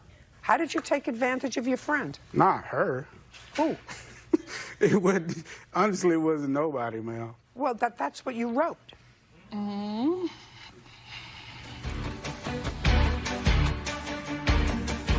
Judge Judy continues in a moment. Closed captioning sponsored by JudgeJudy.com. Like us on Facebook and follow us on Twitter. How much do you earn, Miss McCraney? I earn monthly about $1,800. And how much do you earn monthly, or every 2 weeks? I get paid every week, so about $450. So you earn about the same thing. Right. Do you have children? Yes, I have one. How old? 11. Child live with you? Yes, ma'am. You have children? Yes, ma'am. How many? Just one. That child does not live with you? No, ma'am. That child is a minor? Yes, he's 9 years old. Mm-hmm. You pay child support? I just give Oh, money. you give what you can? Yes. I got it. Okay. Mr. Dykes, you owe her $1,800. Judgment for the plaintiff. We're done here. Thank you. Thank you, ma'am. Parties are excused. You may step out. Judge Judy continues in a moment. And on the next Judge Judy.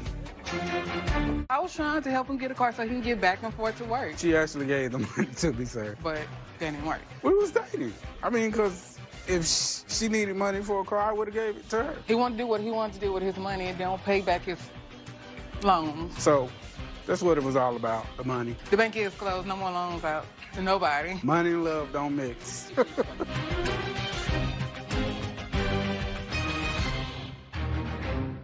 The stage was set for the show. That would be you. You promised that you would pay them a nominal amount, but that you would pay them. That after the curtain fell, when we came looking for him at the end of the event, he was gone already. did he take the money and run? So why didn't you pay him? He asked for a check. I did give him a check. I told him, I go, you know, you can't cash this. Judge Judy.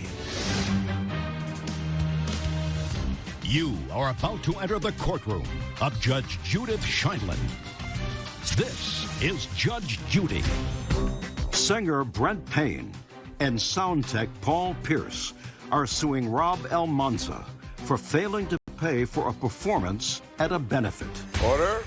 All rise. Your Honor, this is case number 384 on the calendar in the matter of Payne Pierce versus Almanza. Parties have been sworn in. You may be seated. Folks, have a seat, please. You're Mr.? I'm Mr. Pierce. Who was related to him through marriage? You're Mr. Payne. Yes, ma'am. And the defendant is your son's father-in-law. Yes, ma'am. Who are you? I'm Sheena Almanza. Payne. Where's your husband? He's not here. Okay. What do you do for a living, sir? I'm disabled.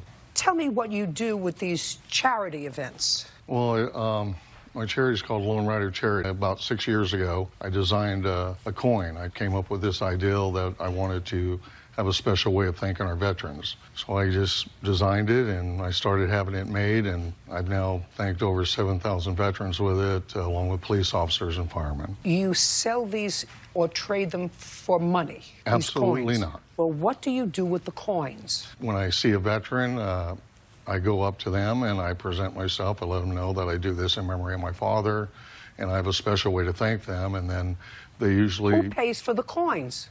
Basically, most of the time I do with donations. That's what I'm talking about. Look, this is about their lawsuit. One of them was supposed to sing. Who was the singer? That would be you, Mr. Payne. Yes, ma'am. Mr. Pierce was his sound guy. You were doing a concert for charity. Their lawsuit is that you promised that you would pay them a nominal amount, but that you would pay them. And after the concert, who saw him riding off on his motorcycle? We didn't see him.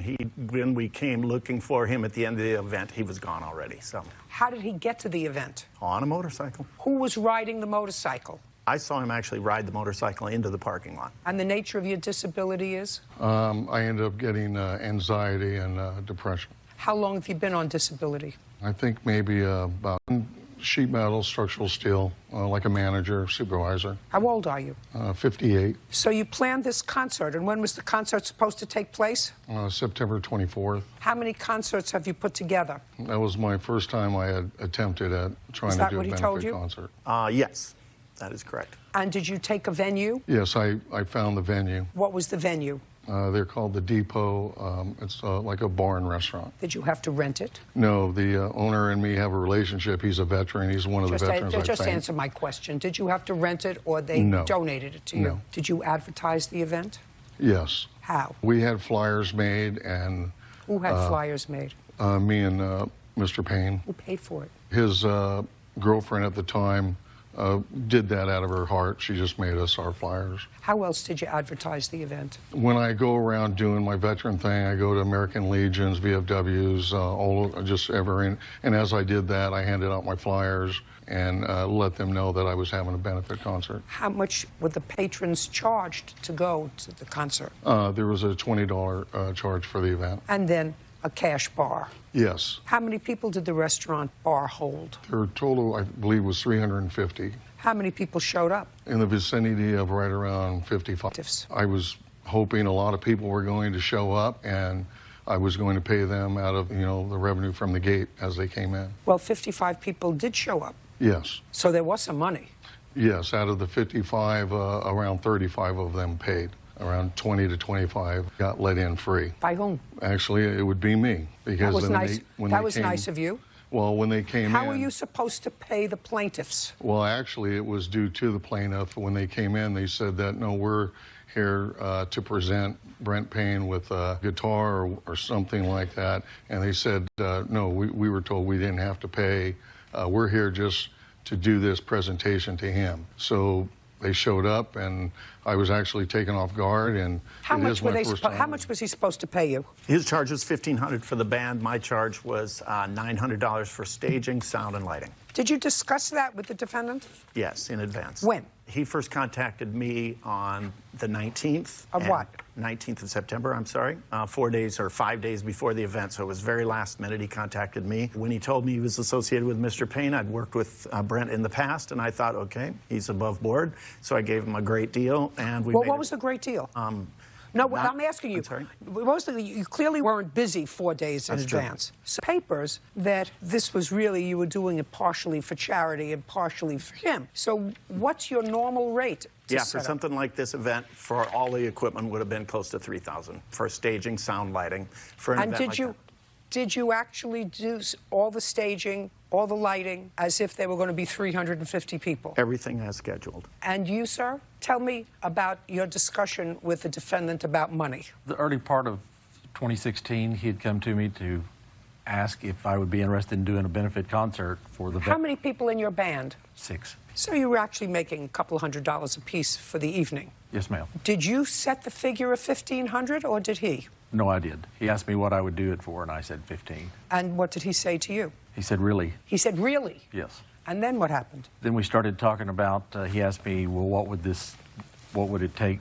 What would the next steps be? What do you need? And I said, well, we need a venue. And he told me about the Corona Depot. And I said, well, how many does it hold? And he said, between 200 and 300. And I said, that'd be a good intimate crowd if we could get that many people in there. And then I told him about stage lighting, sound reinforcement. But he didn't do anything about that until 4 days before. Did you discuss that with him? At that time? No, later on, as you got closer. You said the beginning of... Why did you wait until the end to get somebody to do this lighting and sound?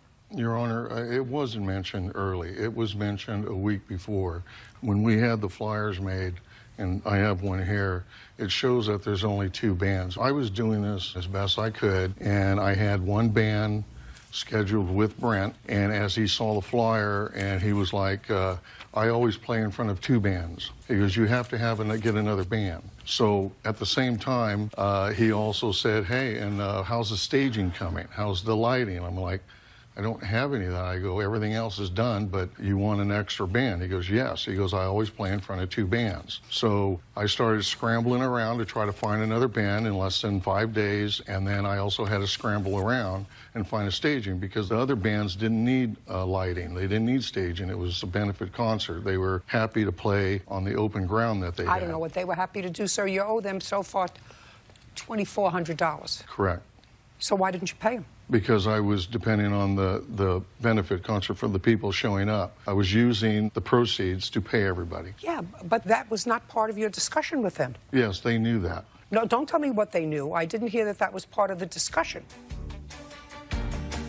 Judge Judy continues. Trying to accomplish. I think that if you want to engage in charitable work while you're on disability, you should stick with something that you know, not something that you don't know. I agree. Good. And later today, Mr. Perez, if this is what it looked like when you finished, it's an awful job. I would actually be embarrassed for you to say that this was completed work. Real cases, real people. Judge Judy. Singer Brent Payne and sound tech Paul Pierce claim Rob Almanza never paid them for a benefit performance. Now, I heard that he told you what his fee was for the lighting 4 days before. He doesn't know you from a hole in the wall, and he gave you a fee of a quote of $900. And you had discussed previously with the co-plaintiff $1,500 for the 6 members of his band. And I didn't hear any caveat that said, but you don't get anything unless we have a certain number of people. No, I did not. I mean, you know, I guess I am very new at what I was trying to accomplish.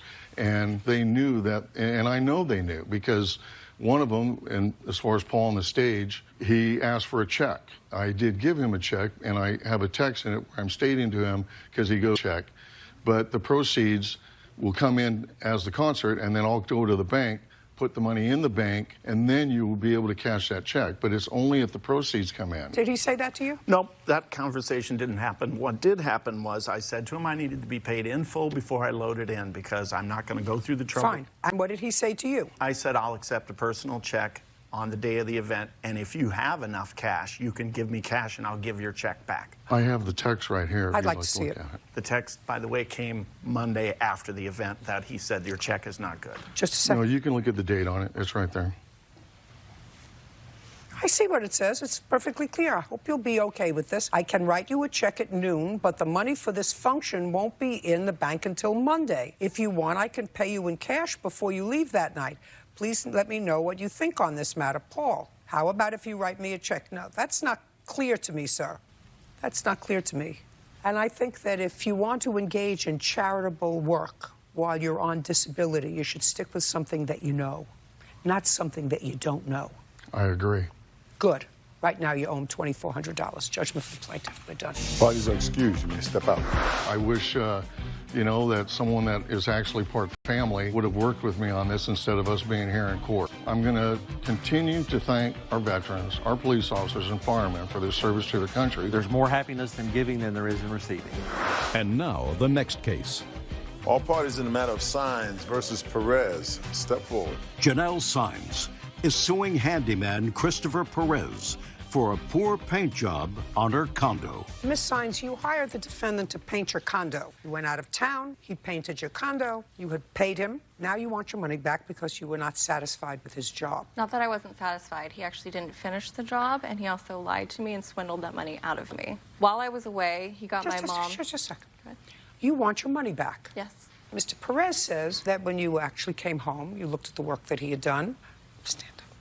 You looked at the work that he had done and you were satisfied. There were a couple of touch-ups that he said that you pointed out to him. He was more than happy to accommodate. He said, but then your father got sort of involved with the process, and he told your father to put Post-its on things that he wanted finished in a different way. And instead, what your father did was take a black pencil and make circles around the entire condo, which would have necessitated him repainting the entire place. Is that... Shh. That's your defense, Mr. Perez. It would seem to me that if there was an issue, you would have taken some photographs for the work that you did. The reason I didn't, I was just upset with the way the matters are going. So well, then I would have taken photographs in order to establish that I did the job appropriately. How big was the condo that you painted? Probably like 1,300 square feet. And when did you take on the job? When she took off to Bali for vacation. August 1st. I was recommended from a friend because I was going to do just painting. And what happened was the mom requested doing a texture on the walls, which is very difficult to do. Just a second. Yes. When you spoke to the plaintiff, yes, you arranged with her to paint the condo. Yeah, we were just do painting. August. Yes. And how much money did she give you? The job was for, I believe, $3,600, and she gave me $3,200. Now, who did you speak to about putting texture on the walls? It was the mom's idea to do all the smooth coating. Was that after the plaintiff had gone on her trip? No, we were all together. And this is something that's difficult to do, texturizing the walls. Yes, smooth coating is a very difficult thing. Oh, okay. The answer is yes. Yes. Had you ever done that before? Yes. How many times? Probably 6 or 7 times. This is something I don't do all the time, but I can do it. And I had another person helping me that was trained in that field. Do you have photographs of the house? Yes, I did. And you'll see that things weren't smooth. May I just look at it?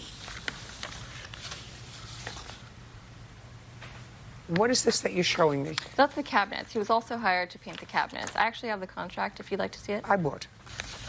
This is the first contract. And this will show you the payments at the top. Is this after he finished the job? Yes. Just a second. Yeah. Well, Mr. Perez, if this is what it looked like when you finished, it's an awful job. Those are the outlets I believe. Just a second. Okay. It's an awful job. Okay. I wasn't done. I would actually be embarrassed for you to say that this was completed work. It wasn't completed work. That's why I was trying to Then why didn't you fix it. come back? No. Don't speak to him. Judge Judy continues in a moment. She gave me $1,200, and I told her, hold on to $400. If there's any mistakes, anything you see, let me know, and I'll make corrections. That's a lie. So if you say another word, I'm dismissing your case. Do you understand that? Now it's clear. Real cases, real people. Judge Judy. Janelle's sign says, handyman condo. Now, what do you mean it wasn't completed work? Well, after she came back from Bali, she gave me $1,200, and I told her, hold on to $400. If there's any mistakes, anything you see, let me know, and I'll make corrections. That's a lie. So if you say another word, I'm dismissing your case. Do you understand that? Now it's clear. You may have a legitimate case, but if you interrupt him, I'm going to dismiss your case. We don't do that. Go. So I just, I told her, I go, just if there's anything you need to do or see that's wrong, I'll make corrections. She said, okay, there are some areas that are, in the rooms that need to be touched up, so I did.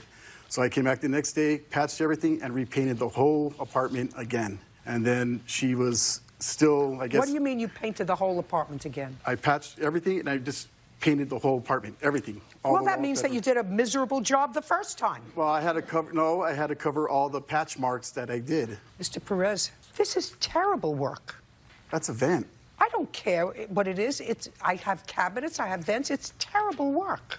I wasn't finished. She wouldn't let me finish. I came back 3 or 4 times, and then when her father got involved, that's when everything went bad because he started writing on all the walls, and I wasn't able to get a chance to finish. I came back the next day with the guy, and we started floating all over everything again, and she just started talking to me, Would you black marks all over the walls? Yes, I did, because through the whole ceilings, walls, it was all jagged. Well, I have to tell you, I think that that's sort of outrageous. I mean, I've had painting done, and if something isn't right, you take a Post-it and you put it someplace. This is aggressive.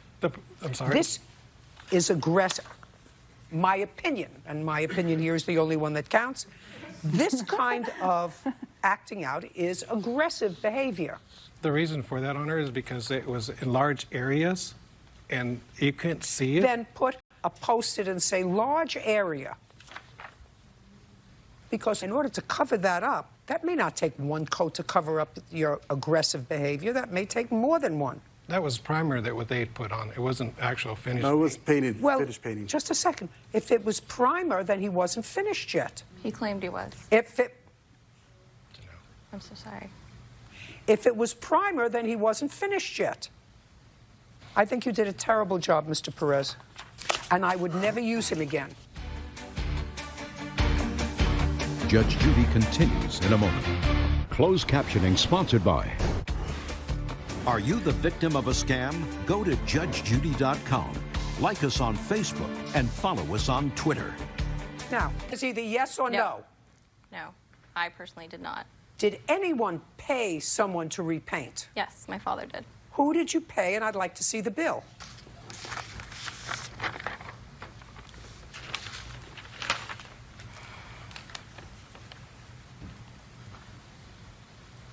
So you paid someone $450? Correct. Fine. And how much did you pay Mr. Perez? I paid him $3,350. And after this Blake came and did the work that he did, how does the condo look? The work that my dad and him did looks great. No, I'm not talking about your dad and him. I'm talking about this paid bill for $450. It looks great. Great. Fine. You're entitled to have a great-looking apartment for $3,350. You owe her $450. Wait, Your Honor, can I speak? You can do whatever you like. It's not done. They only did the living room. I still have bathrooms. Then you shouldn't have brought your case yet. What do you mean?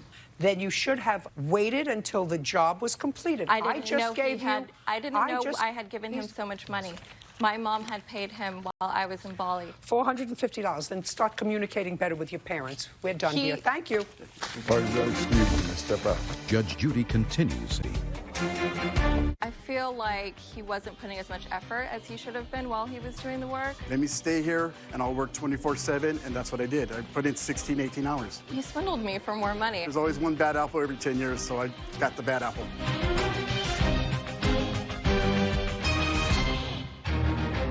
You wanted a particular kind of cat. You found the defendant who was a breeder. She went cross-country for the perfect kitty. Which cat had you agreed to purchase when you traveled to Minnesota? One of the females. Is that correct? No, it is not. I know that that's a bone of contention in here. Or was it all a sick trick? The female was not available. Why was she not available? Because she had a cold. What you're saying to me doesn't make sense. Judge Judy. You are about to enter the courtroom of Judge Judith Scheindlin. This is Judge Judy. Blair Booter is suing cat breeder Rebecca Ansari for breach of contract regarding the sale of a cat, vet bills, and fraud. Order. All rise. This is case number 371 on the calendar in the matter of Buddha versus Ansari. Thank you. You're welcome. Parties have been sworn in. You may be seated. What kind of cat? Correct. It's called a... Devon Rex. Have you had that breed before? I did, growing up as a child. And I assume trolling on the internet, you found the defendant who was a breeder. Correct. You live in what state? California. And where do you live? Minnesota, Minneapolis. How long have you been breeding these Devon Rex cats? 17 years, Your Honor. And did you see the litter of kittens that the defendant had? Prior to traveling there? Yes. She sent me pictures, correct. Okay. And how many kittens were in the litter? There were 3. Boys and girls? There were 2 girls and 1 boy, I believe. And which cat had you agreed to purchase when you traveled to Minnesota? One of the females. Is that correct? No, it is not. You say no, she did not. What kitten did she want? She wanted the female, but the female was not available. The pictures I sent her were of the male. I have them, and her response of, are these the pictures of the male or female? Can I see that? Certainly. When you say the female was not available, why was she not available? Because she had a cold. Therefore, I would not offer her. Well, if a kitten has a cold, that doesn't last forever. That lasts a week, that lasts 2 weeks. I don't try and predict the future, Your Honor. I've learned that's not something I'm good at. Well, I am. I am actually. If a cat has a cold for more than 2 weeks, it's not a cold. I mean, if that's the reason that you're giving me, that the cat was not available because she had a cold, and if she wanted a female cat, then she would have waited. Okay, there's a number of bacterial and viral diseases that all present all the same. They are lumped together under the heading of upper respiratory infection. You cannot tell which one it is until the veterinarian goes through many weeks of process of elimination to try and figure out which thing treats it. Well, I would like to see any conversation you had over the internet where you told her that the female was not available. Well, the phone call is where we talked about that, and then I sent her the pictures of the one that was available so I can come close. I would like to see an email where she tells you she wants the female. You say to her the female is not available. You have that? No. Did she discuss the female cat with you at all before you flew from California to Minnesota? She only discussed that it was available for purchase, but her sister was not available because she wished to keep her for breeding purposes. So one female was available? Correct. And one female was not because she was going to keep one? Yes. Do you have the other female from the litter? Yes, I do. That you kept for breeding? Yes, I do. Here it is. The next few pages show the pictures you're asking for. Great. Well, is this the cat that you bought? It could have been her brother. Those are the pictures of the male that was in question. Oh, well, this says quite clearly uncomfortable about traveling without seeing a picture of the cat. Correct. And you say to her, thank you, beautiful. Is that the girl or the boy? I appreciate it so much. She says the boy. And you say, he looks wonderful, thank you. So when you went there, you were not going for the female kitten, you were going for the boy. Because you say to her, I'm having a bit of a hard time reconciling myself to get a kitty that I haven't seen. So she sends you a picture of the boy, and you said, I love him, he's beautiful. You have anything to show me that suggests that before you went out there, you changed your mind and wanted the girl? I had always wanted the girl. No. That's not what this says. By my comment to the photo, it was acknowledging that it was a good-looking cat. No, that's not what this acknowledges. I bought enough cats and dogs like this to know that that's not what you're acknowledging here. You say, I want to see the picture of the kitty that I'm traveling to see. She sends you a picture of the male. You specifically ask her, is that the boy or the girl? She says it's the boy. You say, oh, he's beautiful. So I don't believe you that you went there for the female cat. I know you have to be careful, because I read your complaint and I read her answer. So let's keep it truthful, because if you're not going to be truthful with me, I'm not going to believe anything that you say to me. Do you understand? Yes. Good. So you went there, and the intention was to buy the boy, because that's the only picture that she sent you. No, it's not. She sent you. I didn't print out the kitten picture. So the answer is you don't have it. She has evidence. This is evidence. I never expressed the intention. I don't care what you expected. That's the evidence that I have before me. I don't have any other evidence. Now you want to tell me, and I want you to be aware of the fact that I now believe that you traveled from California to Minnesota to pick up the male kitten. And when you got there, you want to tell me what happened. So she picked me up from the airport and brought me to her home, where she had all of her cats around the house. And she wanted me to get to know several of the cats to try to decide which to purchase. So I got to be around her cats for a while, and after coming back from dinner, she suggested that perhaps some of them could spend the night with me, and so I could get a better feel for their personalities. And in the morning, she still said... Just a second. Did you take any of them back to your hotel? How many? Well, I stayed in her home. That was nice. So you stayed in her home around the kittens. Yes. And? And I stayed the night with our current female and her brother, so the two within the litter, as well as one older white one that was for sale. And? And in the morning, she said, well, have you decided? And I said, yeah, I would like to purchase the female. And she said, okay, great, let me get her ready for travel. And so she cleaned her ears, she trimmed her nails, and she said, biotic salve, that should take care of it, no problem. She gave no sort of indication that it could potentially be a chronic issue. So why didn't you take the boy? Because she led me to believe that it would be... It's not going to happen for you. What? Your case. It's not going to happen for you. You went there with a view towards taking the male cat. Now you get there and you decide you want the female. She told you that something was wrong with the female cat. You elected to take the female cat anyway. Where you were going there for the boy, that's clear. You elected to take a cat that you knew something was wrong with. And it wasn't as if you were taking it from Los Angeles to Venice Beach. You were going from California to Minnesota. So that's a big risk. And it's not that I haven't purchased cats before. So I understand that. Sometimes you fall in love and you say, oh, but I'm in love with it and I can take care of it. But there's something not smart about taking an animal halfway across the country that you know there's something wrong with when you have a perfectly healthy cat that you actually went there to purchase. I asked her if I could reserve the female cat prior to traveling out there. And Show she me. said, sure. Just a second. Show me that. On the first page.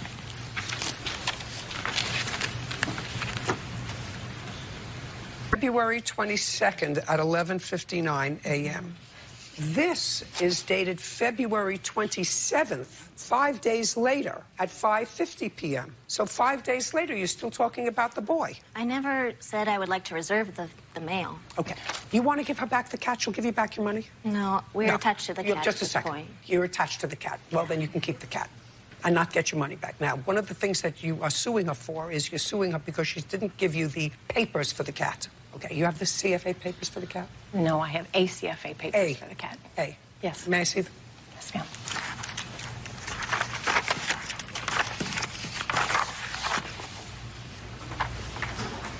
Is that for her? Yes, it can be. Is what? It can be. I didn't know which way it was going to go.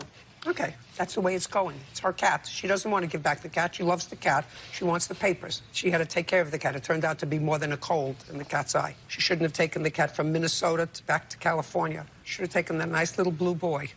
Okay, would you give that to her? Now you have a countersuit, Miss Ansari. Your claim is that the plaintiff posted defamatory things about you on the internet. I'd like to see what they were.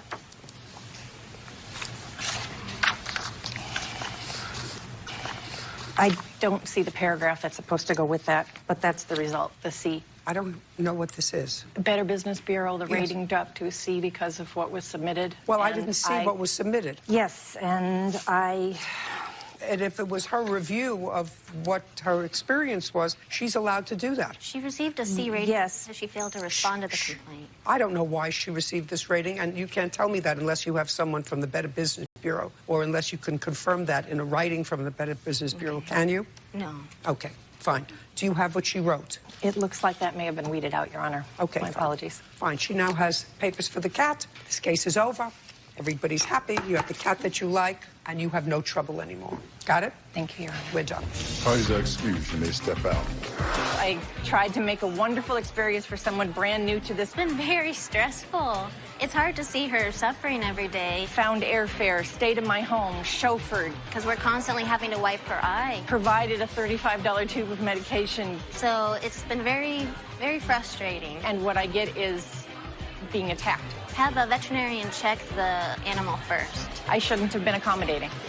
And now, the next case. All parties in the matter of Perricone versus Bradshaw. Step forward. Richard Bradshaw for misappropriating funds meant for the care of his mother. Mr. Perricone, the defendant is your mother's granddaughter. Yes. Is she your brother's child, or? Yes. How old are you? 38. How old is your mother? 96.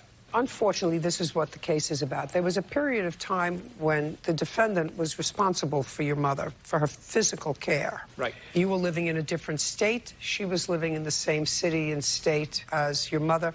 And for a while, your mother was living in her house. Mother got sick. She went to the hospital. She subsequently came out of the hospital, went to a facility. It is your claim that during a brief period of time when Ms. Bradshaw was responsible for your mother, she misappropriated funds that were your mother's. Yes, ma'am. Between what period of time and what period of time? It's probably when she got out of the hospital in January. January what? The 16th. Until what date? It was November 20th. I went up to North Carolina and took my mother out. Took your mother out of where? The assisted living facility that we put her in. I'll get to you. Judge Judy continues in a moment. What kind of work do you do, Mr. Perricone? I'm retired, ma'am. So you don't do anything? No. Is there any reason that you can tell me why you didn't go and see your mother while she was in the hospital? And to celebrate her 95th birthday, that would seem to be an appropriate thing. Real cases, real people. Judge Judy. Richard Perricone says his niece, Nicole Bradshaw, misappropriated funds meant for the care of his mother. Now, the assisted living facility that your mother was in what city and state? It was in Nashville, North Carolina. And in what city and state were you living? I was living in Jacksonville, Florida. Between January 16th and November 28th, how many visits did you make to Nashville, North Carolina to see your mother? None.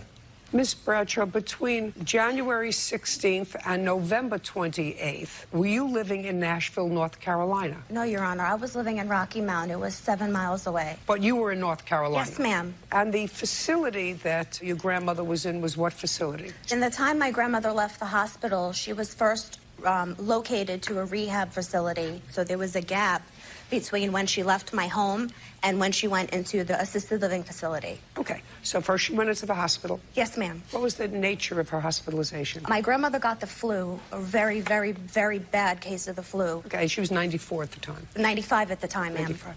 Yes, ma'am. How long was she hospitalized? It was a little bit after Christmas. I would say about December 28th until January 16th. And then she was moved in rehab. So she was there for quite some time. What kind of work do you do, Mr. Perricone? I'm retired, ma'am. So you don't do anything?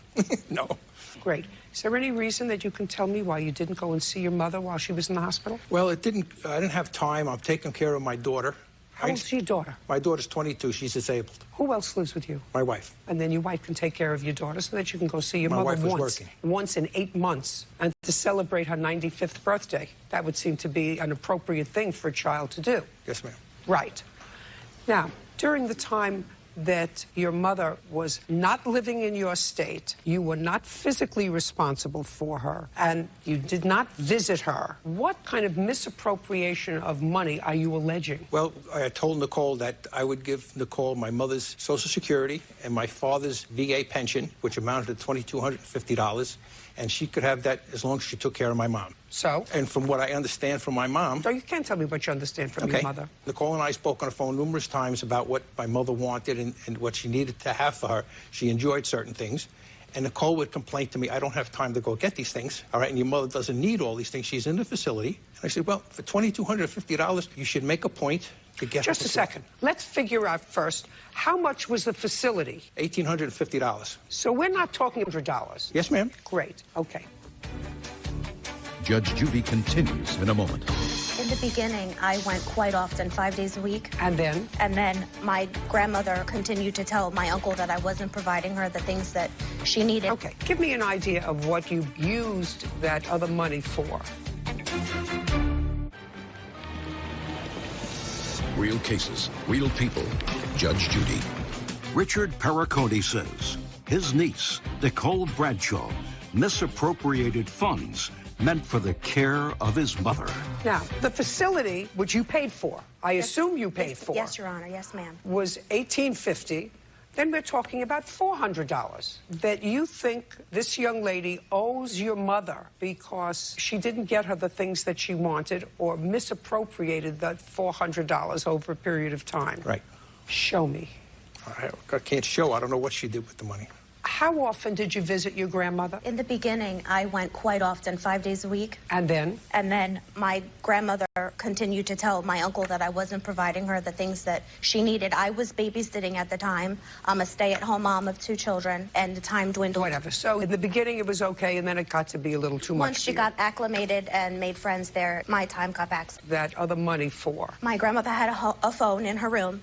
I added her phone to my internet package. It was a bundle. The bill was $100 a month. I paid that together. My grandmother enjoyed club crackers, which she had 19 with every single meal. She loved ginger ale. She drank Boost and Ensure every single day. She had twice.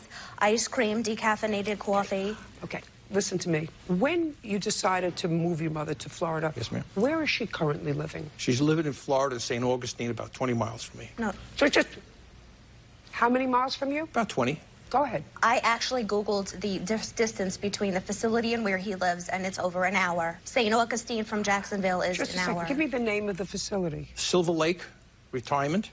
And how much is it a month? $2,350. Yes. I called. It's $1,900. If I was going to call Silver Lake, how much would they tell me it is? The facility is $1,995, $300 for services. Services comes in a different category for people that really... Fine. So she's spending, according to you, $2,350. Is that right? Yes, ma'am. Can you tell me why you moved your mother over an hour away? It was the closest facility I could find in Jacksonville. That was the brand new facility. That's why I put her in there. Okay. Judge Judy continues in a moment. Are you in a family dispute? Go to judgejudy.com, like us on Facebook, and follow us on Twitter.